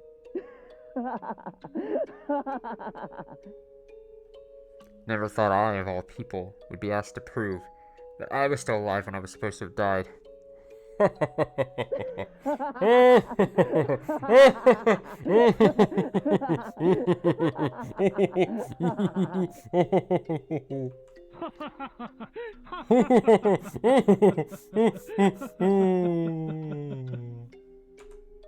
The journalist and Ketchumaiba both laughed for a while. To verify its じゃあ authenticity, ケイチ君、話を変えるよ。 I'm going to read the top part first here. To verify its authenticity, had the others in the Myra family check the tapes with his voice in it. However, the sound was not clear, and much time had passed, so the relatives I checked with couldn't remember what he sounded like. I was unable to gain positive proof it was actually his voice. Interesting. A reporter says, Alright then, I'll change the subject. あの大災害がひなみ沢連続開始事件の5年目のたたりではないかという話についてはどう思う？ What do you think of the debate about whether this disaster was a curse? The fifth year of the serial freak death incidents in Hinamizawa. いや、それはないですね。 I don't think it was. 5年目のたたりは俺ですから。I was the curse that year after all. え？ Hmm? 何のこと？ What do you mean? 何のことって、あんたの話に対する答えですよ。 What do I was just answering the question. あの大災害は、まあ、言っても信じないでしょうけど。 doubts also remain regarding the date 11/28 written on that tape. The curse. Well, you probably won't believe me when I tell you this. 俺が起こしたんです。 I was the one who caused it. 俺がね、こんな村、丸ごと死んじまえって願ったから起こったんです。 I was the one who wished for the whole village to die, and it happened. そりゃ豪快な話だね。 What an exciting story. 公開？ Exciting? そういう面白い言い方もあるんですね。 I suppose you could call it that. 高野さんも俺が殺したし、監督も大石も俺が殺した。 After Maibara Akechi's failed suicide attempt on a certain August day 2 months after the disaster, he was diagnosed with a mental disorder and transported to a treatment facility. I was the one who killed Takano-san, and Coach Noishi too. あの時の俺にはね、何か神がかり的な力が宿ってたんですよ。 At the time, I had some kind of divine power. そう。例えるなら、足音かな。 Yes, I suppose it was like footsteps. 足音？ Footsteps? ってなんだいそれ。 Wait, what's that supposed to mean? あんた、足音を聞いたこともないんですか？ You, have you never heard footsteps before? ペタペタ。 Tip tap. ひたひた。 Click click.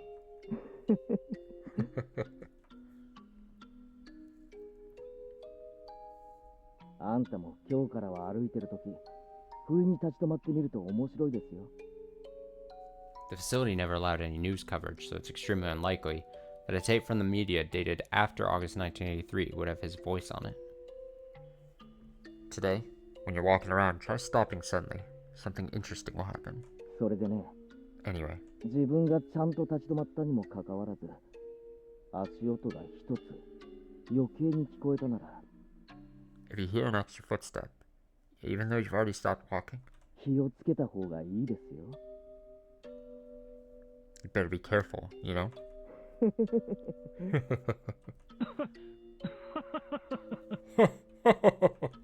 そうだね。気をつけるようにするよ。Yes, I'll be careful. そんなに俺、面白いこと話してますか？ Is what I'm saying really that funny to you? あんた、さっきからヘラヘラと笑ってばかりですね。However, the reporter had been criticized for his forceful methods of collecting data while he was active, so there's still a possibility that he broke into the facility and forced Ketchimibara to talk. 監督と同じだ。 Oh, I didn't read the bottom part. Oops. You've been doing nothing but laugh in my face this whole time. You're just like Coach. 俺のことを同情したり、話を聞いたりしてるふりをしながら、その実、Damn. 人のことを異常者扱いしてる目だ。You pretend to sympathize with me, to listen to what I have to say, but your eyes are telling me you think I'm a lunatic.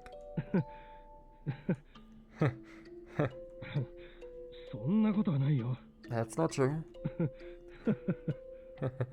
いや、俺にはわかるんです。No, I can tell. あんたの目は監督と同じだ。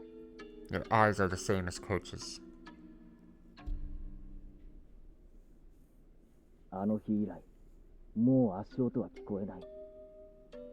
Is this truly Ketchimibara's voice? The authenticity of this recording, still wrapped in mystery. I never heard the footsteps again after that day. だから俺にはもう、あんな恐ろしい力は残ってないだろうけど。So I don't think I have that terrible power anymore. 今ここでもう一度、あんたの死を願ってみるよ。Perhaps, right here, right now, I'll wish for you to die. 俺に不愉快な話ばかりをする。あんたの死を。I'll wish for your death, for saying all these unpleasant things. そうだな。今回は一つ、死に方も決めてみようかな。Yes, this time, why don't I decide how you die? 高野さんは焼け死にだったから。じゃああんたは逆に水だ。Takano-san was burned to death, so let's go with the opposite, with water. 水に溺れて死ぬってのはどうだい？ Damn, Ketchy. I hope you drown and die. How's that? 絶好調だった当時の俺なら、次の朝までには jeez. 必ず死んでる。15 years after this tape was created, the reporter, just as Ketchimibara had predicted, died in an accident out on the sea. 15 years, though? If I'm in top form like I was then, you'd die before tomorrow morning for sure. さてあんたは、何日後に水で死ぬかな？ Now then, wonder how many days it'll take for you to drown. Ah! Ah! Spooky. He's not looking okay.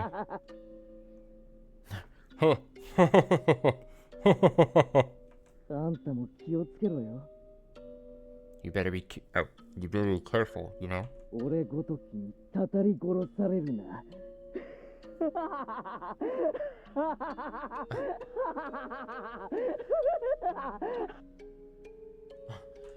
Don't go getting yourself killed by some stupid curse I put on you, okay?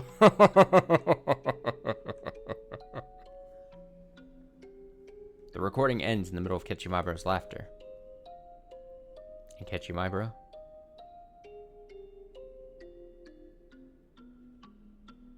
Late on the night of November 30th, 1983, 2 days after the interview, he suddenly died from a high fever, cause unknown. Records remain of the strange words he kept giving after pressing the call button the day before he died. 足音が An extra set of また一 footsteps. つ余計に。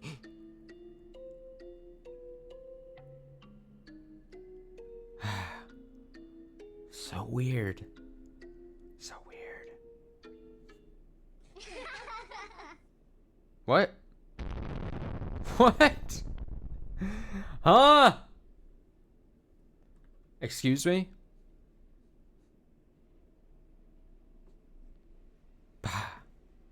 Excuse me?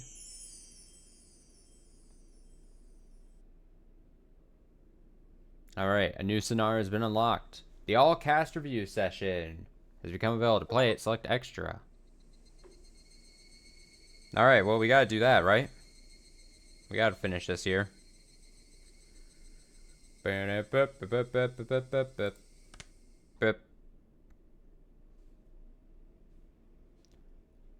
Chapter jump, view tips, all cast review session. Here we go. Let's go. Oh, as long as I don't have to muffle my voice. Higurashiの泣く頃に推移、たたり殺しを最後までお楽しみいただき、誠にありがとうございました。Thank you very much for enjoying Higurashi When They Cry, Chapter 3, Tatarigoroshi. Enjoying is certainly a word for it, Rina. これまでのシナリオとは少し違う雰囲気でお送りしましたが、いかがだったでしょうか? How did you like it? It had a different sort of atmosphere than the previous chapters. I was just talking about that, Rina. How'd you know? お楽しみいただけたなら幸いです。I would be happy if you enjoyed it. 今回も胸のすくようなバッドエンドだったわね。A bad end? Excuse me, a bad end again. Type which we're so fond of, huh? 私個人としては大災害が実際に起こった時の惨劇の描写も欲しかったところだけど、みんなの感想も同じかしら? Personally, I wanted to get a scene of the gas coming in, villagers spasming and foaming at the mouth one by one before dying. Do you all think so too? そんなわけありませんでしたよ。Of course I do not think so. またしても。Again? またしても。It happened again. 大バッドエンド。A huge bad end.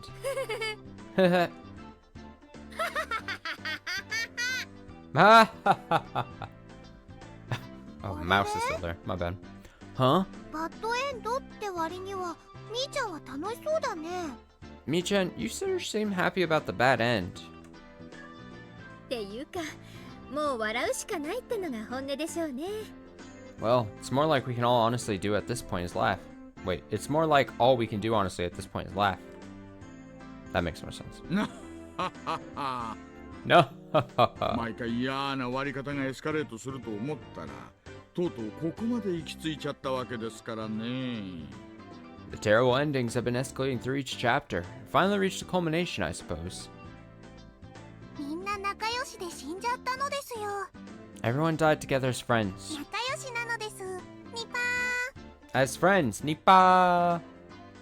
Not you, Tomatake. I guess you could say that.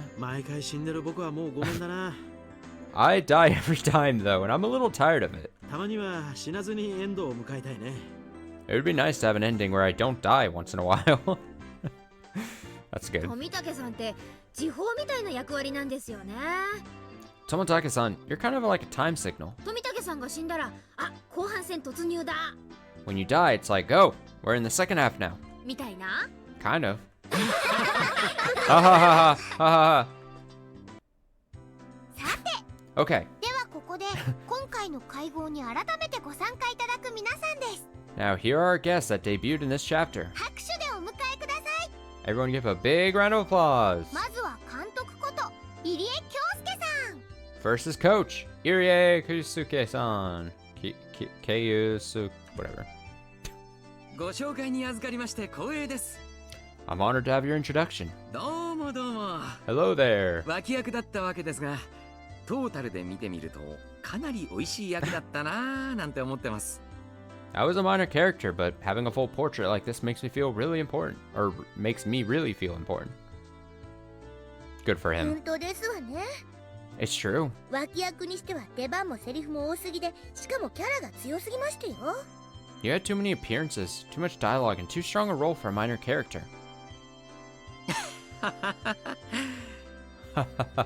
今後どれだけ出番があるかはわかりませんが、その説は応援よろしくお願いしますね。I don't know how much I'll get to appear from here on, so please root for me. Oh no, is that a foretelling? We're not going to see much of him anymore. He's a one and done character. I'd be alright with that. ありがとうございました。He's kind of weird. Kind of a weird character. Unpredictable. Thank you very much. では次に我らが担任、千恵留美子先生。 Next up is our teacher, Chie Sensei. She was introduced earlier, right? This wasn't... Chapter 3 wasn't our first. どうもこんにちは。 Hello there, everyone. いろいろと登場シーンもあったのですが、 Oh.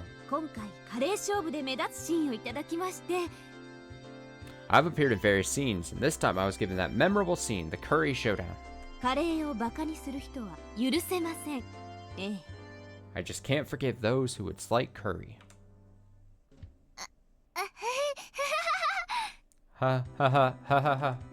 誰もバカになんてしていませんよ。 Yes, I wonder. あ、千恵先生に席を空けてあげてください。 Oh, someone give Chie-sensei a seat, please. さて、 Okay, これでとりあえず全員揃ったね。 now everybody's here. レナ、 Reina, また乾杯をよろしくね。 you can do the honors again. では皆さん、 Okay, everyone. タクタクのコップをお持ちになってください。 Please pick up the cup nearest to you to you on your table. お飲み物はいろいろありますよ。 There are plenty of different drinks. 本当にお疲れ様会も賑やかになりましたね。 These after parties have gotten really lively. 今何人ぐらいいるんです？ How many do we have here now? 私たちを加えて多分10人くらいはいると思います。 Including us, I think there are about 10 people. 未成年人と成年人の人数比がこれでやっと互角かな。 Now we finally have the same number of minors and adults. これで胸を張ってアルコールが飲めるね。 We can all drink without being ashamed. ビールってなんで冷えてるとあんなに美味しいのに、ぬるくなるとあんなにまずくなるのかしら。 Speaking of beer, how is that something so delicious could turn, when cold, turn so bad when warm? 七不思議の一つよね。 What is she on about? One of the 7 wonders of the world, I say. He. なんででしょうね。 I wonder why. さあビールを継ぎますよ。 Okay, I'll pour some beer. 1,2,3,4,5,6 1, 2, 3, 4, 5, 6. あれ Huh? 大人は6人でしたっけ？ There were 6 adults here. みー、 Meep. 僕も泡麦茶がいいのです。 I would like the foamy barley tea as well. リカちゃんもお酒はだ。 Give Rika some beer. Give it to her. She's probably gonna have a rough chapter in chapter 4. It's probably her chapter and some bad things gonna happen. You know what? She give her the beer. Rika-chan, you can't drink. ではレナさん、そろそろお願いします。 Anyway, Rina-san, let's get this moving. はいはい。 Well, okay. 皆さん、ご清聴ですわよ。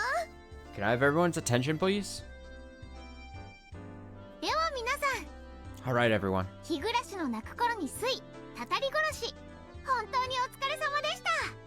Excellent work on the Tataragoshi chapter. 乾杯 Cheers! せーの。乾杯 Cheers. Yay! Cup. さて I feel like there's got to be some big reason why we've only seen Kechi come in via voice in these. It feels like there's like such a good opportunity to be some like really weird or like big reveal whenever Kechi does come into this. Because he's like phoned in a couple of times and we've gotten his voice, so he exists. But it just feels like there's some like opportunity for something very strange or weird or big to happen. For a reason why he's not like actually with them currently. Maybe I'm overthinking it, but it just feels like a good chance. Okay then. では毎回恒例の今回のシナリオ議論でもやってみますかね。 Let's get down to our traditional plot discussion. とは言ったものの、今回のシナリオもケムに巻かれっぱなし。 Still though, this chapter's just confused us yet again. 意見のある方は挙手をお願いしますね。Well, if anyone has an opinion, please raise your hand. お、みんな慎重。 Wow, everyone's being so discreet. 挙手ないね。 No hands? じゃあ私が先陣を切ろうかしら。 Why don't I break the ice? 申し訳ないんだけど、音楽を変えてもらってもいいかしら。Oh, excuse me. Could you change the music, please? もう少しミステリアスな感じの。To something a little more mysterious? ああ、これがいいわね。Yeah, that's good. ムードが出まくりなのです。 The mood has been set. では高野さんお願いします。 Alright, Takano-san, take it away. 多分ね、たたり殺しのシナリオだけを吟味しても謎は解けないんじゃないかと思うの。I think that just by poring over the Tatarigoroshi story, the mystery won't be revealed. そりゃ同感だね。 I know what you mean. ここまで物語が重なれば、そういう仕掛けがあることは明白だしね。Obviously, that's how stories have been set up. そんな仕掛けありましたかしら。 Was there something like that in particular? これが正しい例かはわからないけど、 I don't know if I'm right. 鬼隠しで前原くんが大石さんとレストランで食事をして、それが園崎さんに知られていて不思議だったってくだりがありますよね。 But in Onikakushi, when Maibara-kun was eating in the restaurant with Oishi-san, Sonozaki-san found out, and it was a little mysterious, right? 鬼隠しだけだと実に不思議な出来事ですけど、綿流しを読めば別に不思議でも何でもないことがわかります。 It was certainly mysterious just in Onikakushi, but after reading Watanagashi, a few things made a lot of sense. 劇中の私が入ったレストランは園崎系列の店だったということですね。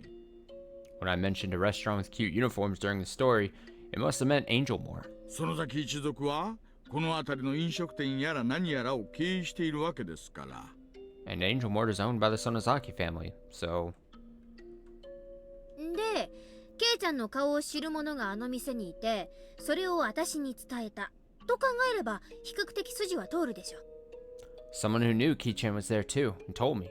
Actually makes a good amount of sense, right? そういうことだね。 That's what we mean.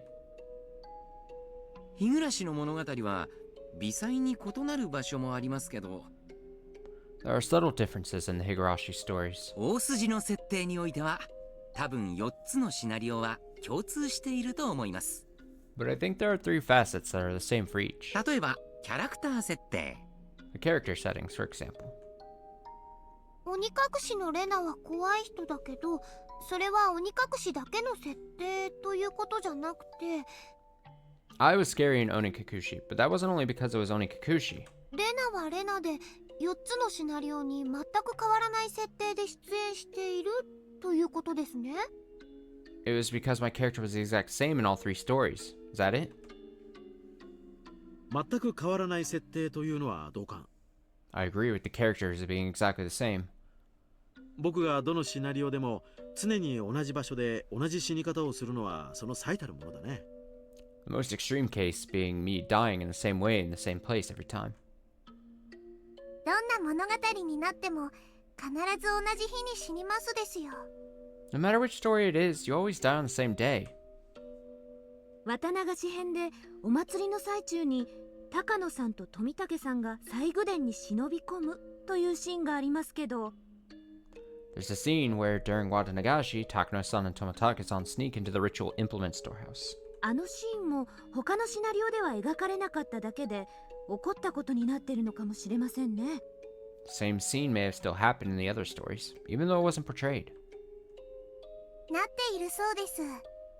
I think it still happened. 綿流し当日のお天気や部活の内容、聡子のおじさんの帰宅など、いくつかのイベントを除けばほとんどが共通するそうです。 Save for a few events, the weather the day of the festival, what we did in the club, and Satoko's uncle coming home, it's almost all the same. だとすると新しい疑問がいくつか湧きますね。 Which means we have a bunch more questions. 全く同じ環境で語られる物語なのに、なぜああも違う物語に派生するのか。 If the stories are told in exactly the same environment each time, why do they end up being so different?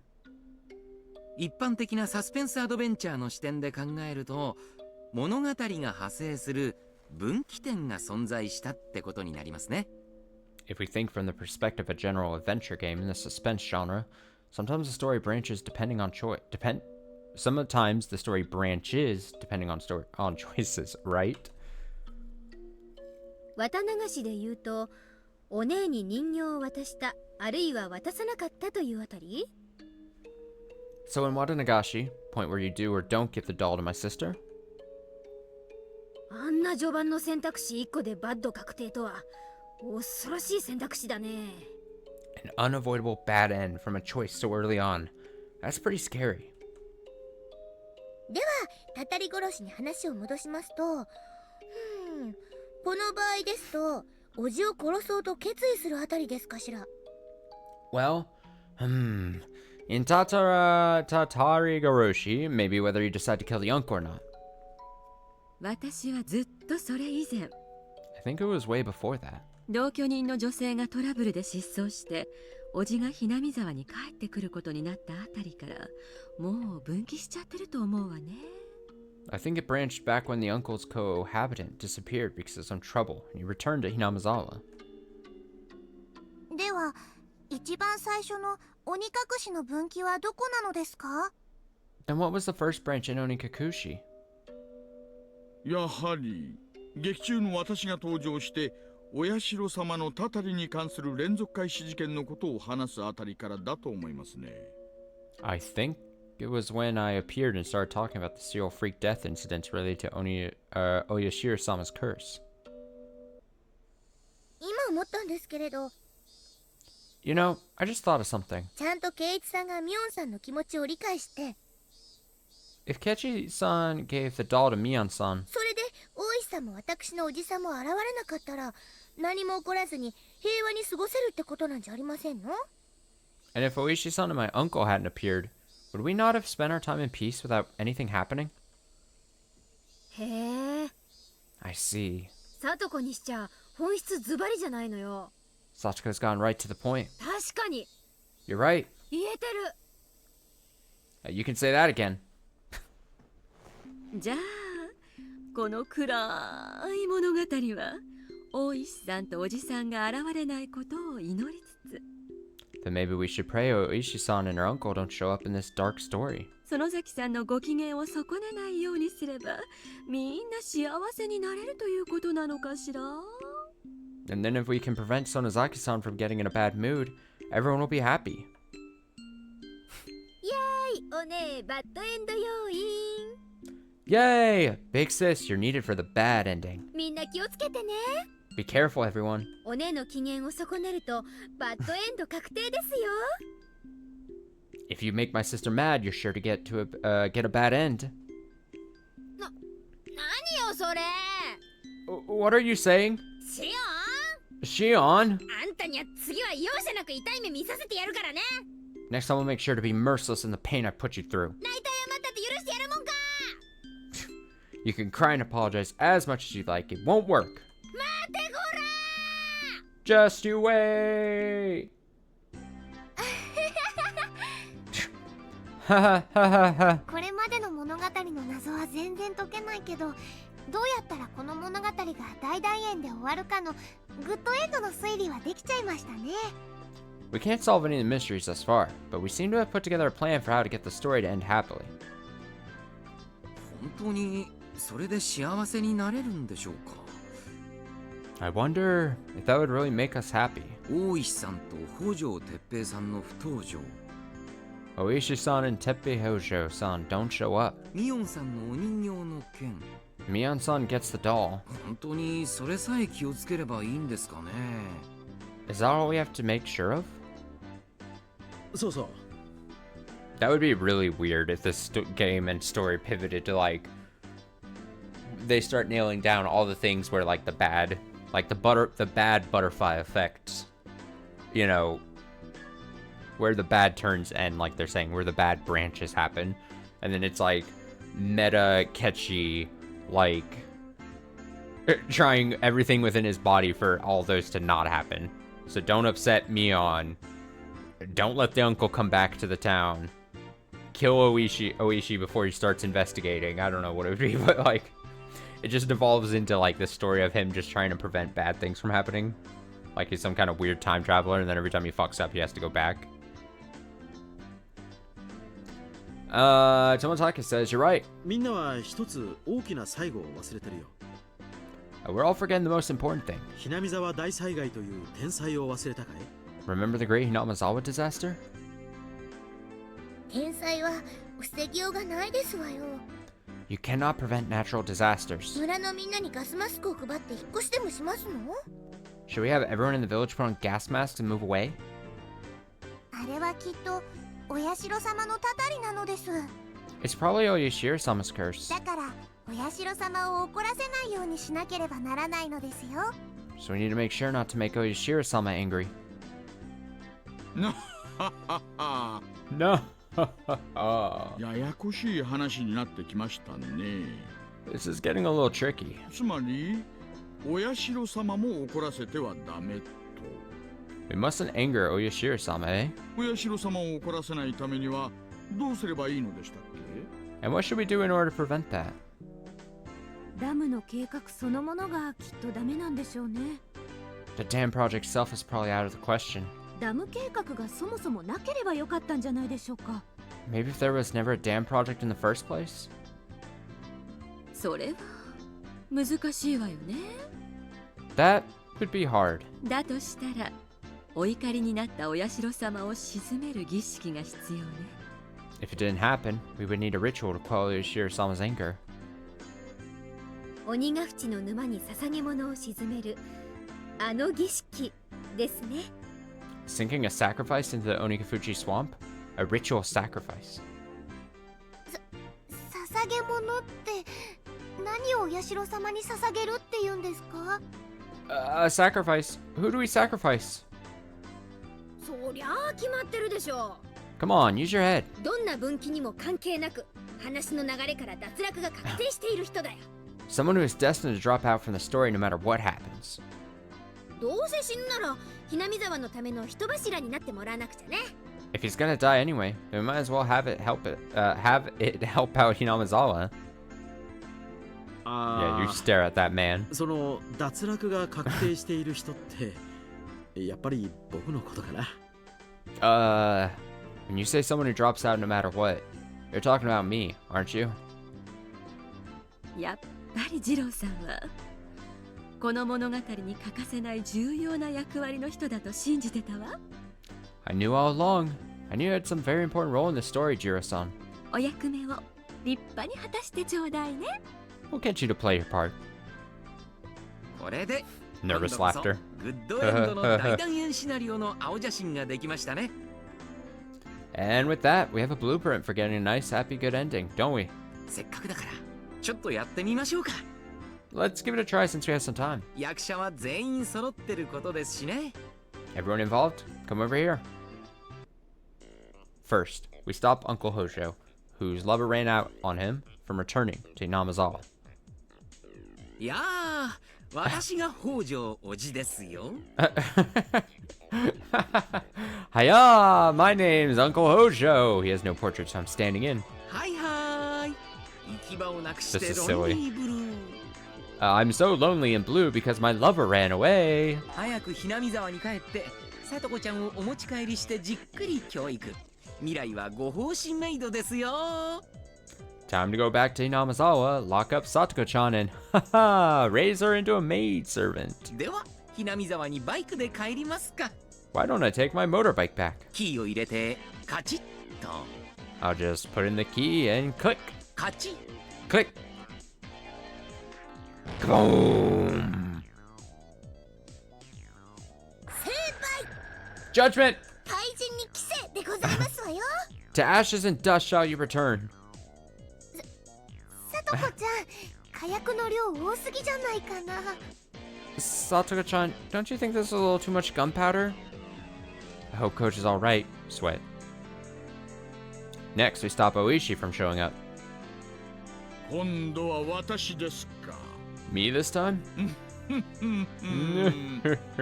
私の名前はクラウド大石。 My name is Kurado Oishi. ジャジーでブルースな感じがだいぶイケてるナイスミドルですよ。 Ew. A hot, good-looking middle-aged man who looks like a blues singer.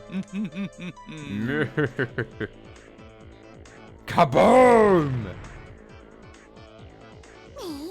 Me? 成敗なのです。 Judgment for you. They just kill everyone. They just... お姉へのアフターフォロー。 No way. And lest we forget, a follow-up service for my sister. ささ、お姉。Come here, big sis. 可愛らしいお人形さんですよ。 There's a cute little doll for you. よかったでちゅね。 Is the doll gonna blow up? Ah, how nice. なんだか納得いかない。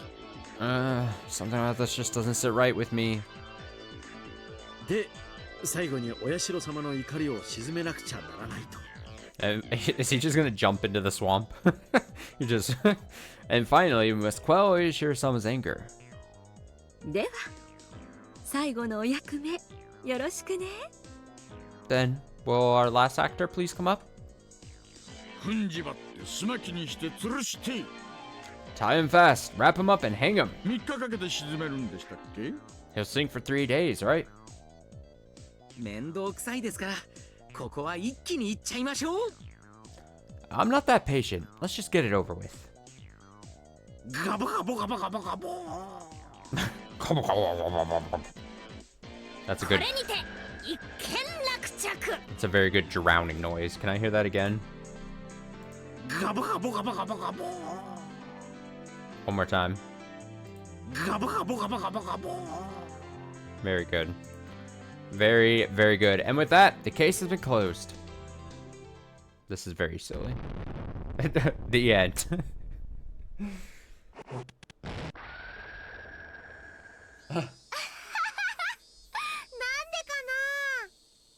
Ah. 突然レナの腕が光ってうなって大変なことに。 Oh no, all of a sudden this arm of mine is glowing with an awesome power. 死死類類で大変なことになってますのです。 This pile of corpses is a pretty big deal. Is Ketchy calling in? あれ、 Huh? 電話だ。 It's the phone. もしもし。 Hello? あ、ケイチくん。 Moshi mosh. Oh, Ketchy-kun. お疲れ様です。 Thanks for all your work. おう、相変わらず大盛り上がりみたいじゃねえか。 Yeah, yeah. Looks like you're all having a roaring old time. こっちは次回の台本読みで相変わらず忙しいってのに。 And yet here I am, busy with reading the scenario for the next story. まあいいや。 Whatever. 今日の俺は機嫌がいいから嫌味はなしにしてやるぜ。 I'm in a good mood today, so I'll let you off without any teasing. シオンはいるか？ Is she on there? もう行っちまってもいいんじゃないか？ Can you put her... can you put her on? あれ？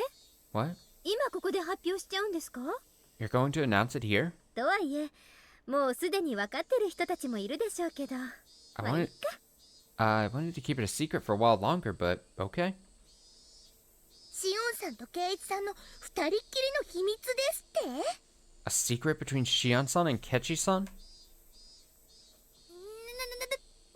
それ。 Whoa, whoa, whoa, whoa, what do you mean? 聞いてない聞いてない聞いてない。 Nobody told me about this, nobody.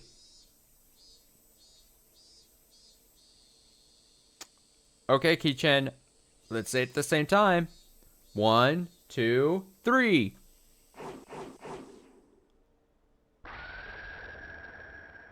The main character of the next story will be Shion Sonozaki. What? I thought we were getting a Rika chapter. I would have just assumed. I would have just guessed. I was saying it earlier. I just thought. A Shion chapter. I'm not too bummed. I mean, it's whatever. I guess I just really wanted a Rika chapter. What? What? まあ、つまりはそういうことです。 Yes, so that's that. 初登場以来、ダントツの人気ナンバーワン。 The one topping the popularity charts since her first appearance. 姉妹キャラでも遅れ登場した片割れの方が絶対に人気が出るってのはギャルゲー全盛時代から決められたお約束ですし。 The late appearing younger sister of twins being popular has been the pattern of things ever since the days of whatever. わけわかんねえことはどうでもいいよ。 Same, Ketchy. I have no idea what that means, and it doesn't matter. とにかく俺はそのシナリオでは主人公のお役ごめん。 Anyway, I've been fired from my main character post for once. Wait, main character? Does that mean actually we're going to be playing from the now that I thought about it, does it mean not like a chapter focused on like, I was thinking like Rika. Maybe that might still be happening, but like, no, this means like, we're not playing from the perspective of Ketchy, it sounds like, with what he's saying right here. Maybe. Playing from the perspective of Shion is even more interesting, perhaps. Whatever. I have no idea what that means. It doesn't matter. Anyway, I've been fired from my main character post for once. 風の噂じゃ俺のボイスを超えてるとか。 If the rumors are right, I might even get a portrait finally. へっへん。 Yahoo! 俺の苦労を少しは思い知れ。 Yahoo! まあケイちゃんのボイス数は異常ですから、他のシナリオに入れるようになればすぐに逆転されるでしょうけど。Well, portraits of Ki-chan would be a big waste of disk space. まあ園崎姉妹の実力ってやつをとくと皆さんにお見せして差し上げますよ。 If we couldn't all fit on one disc, there's a pretty high chance he'd be the first one dropped. でもいいんですの、シオンさん。 Are you okay with this, Shion-san? 主人公は毎回ろくでもない最後を迎えると決まってましたよ。 The main character always meets some terrible fate in the end. まあこれまではね。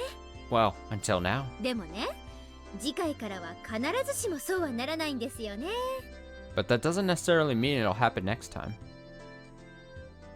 日暮の泣く頃に睡も今回のたたり殺しと外伝の染め写しで一区切り。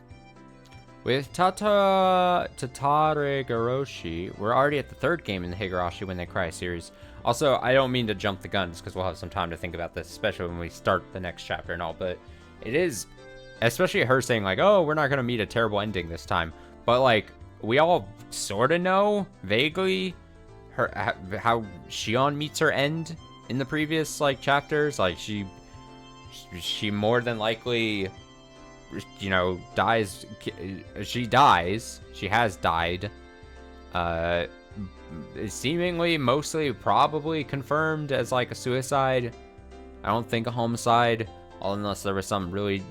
I think there was early on. I think there was people, or there was characters that like, oh yeah, she was attacked at a thing, but I think it was kind of proven that it was not the case that she was attacked by like a Mion. Especially, now we're getting back to like many streams ago at this point, so my memory is a little more faded here, but like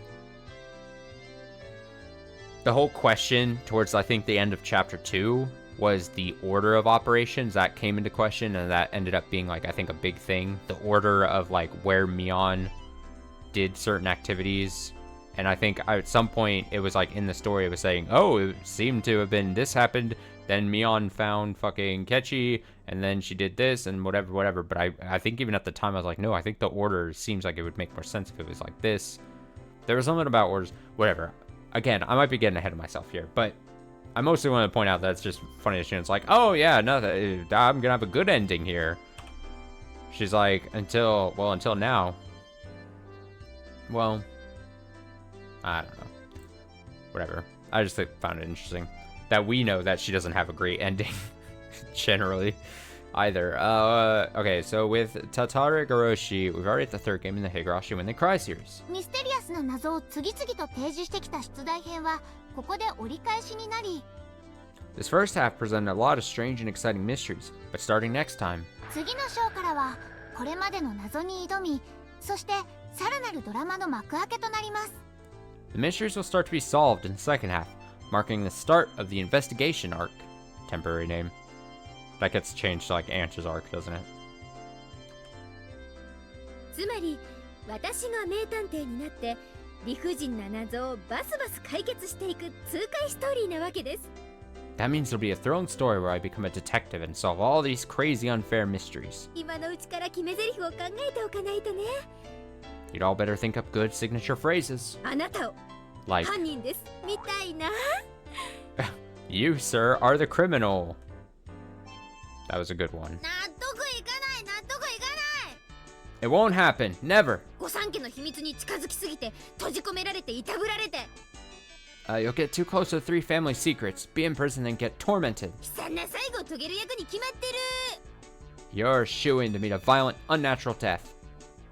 お姉こそ私に全ての謎と秘密をカンパされて謝罪の言葉を口にしながら自害なされる心の準備は OK です。 Sis, I should say the same to you. Are you mentally prepared for me to see through all your mysteries and secrets? And have you apologized to me and commit suicide? Alright. Jesus. お社様のたたりの可能性はなしなのですか？ No chance of Oyashiro-sama's curse for me, is there?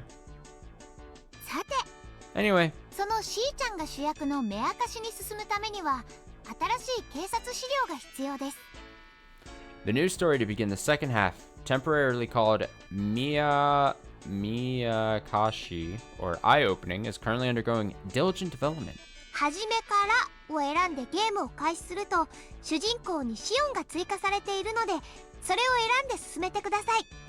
We should be able to unveil it to you all in the near future, so I hope you look forward to it.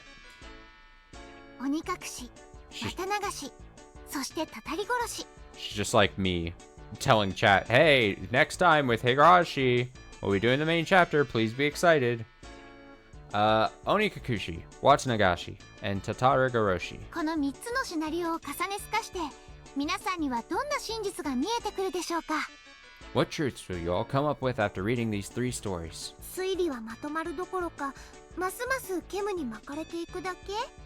Or will you just come up with more questions instead of theories? レナも全然わからないです。 Rina has no clue either. For all of you warriors who never yielded to these 3 mysteries and kept on fighting, we present you with one final scenario as thanks for your enthusiasm, one which we never originally planned on giving to you. Please enjoy. Please be excited.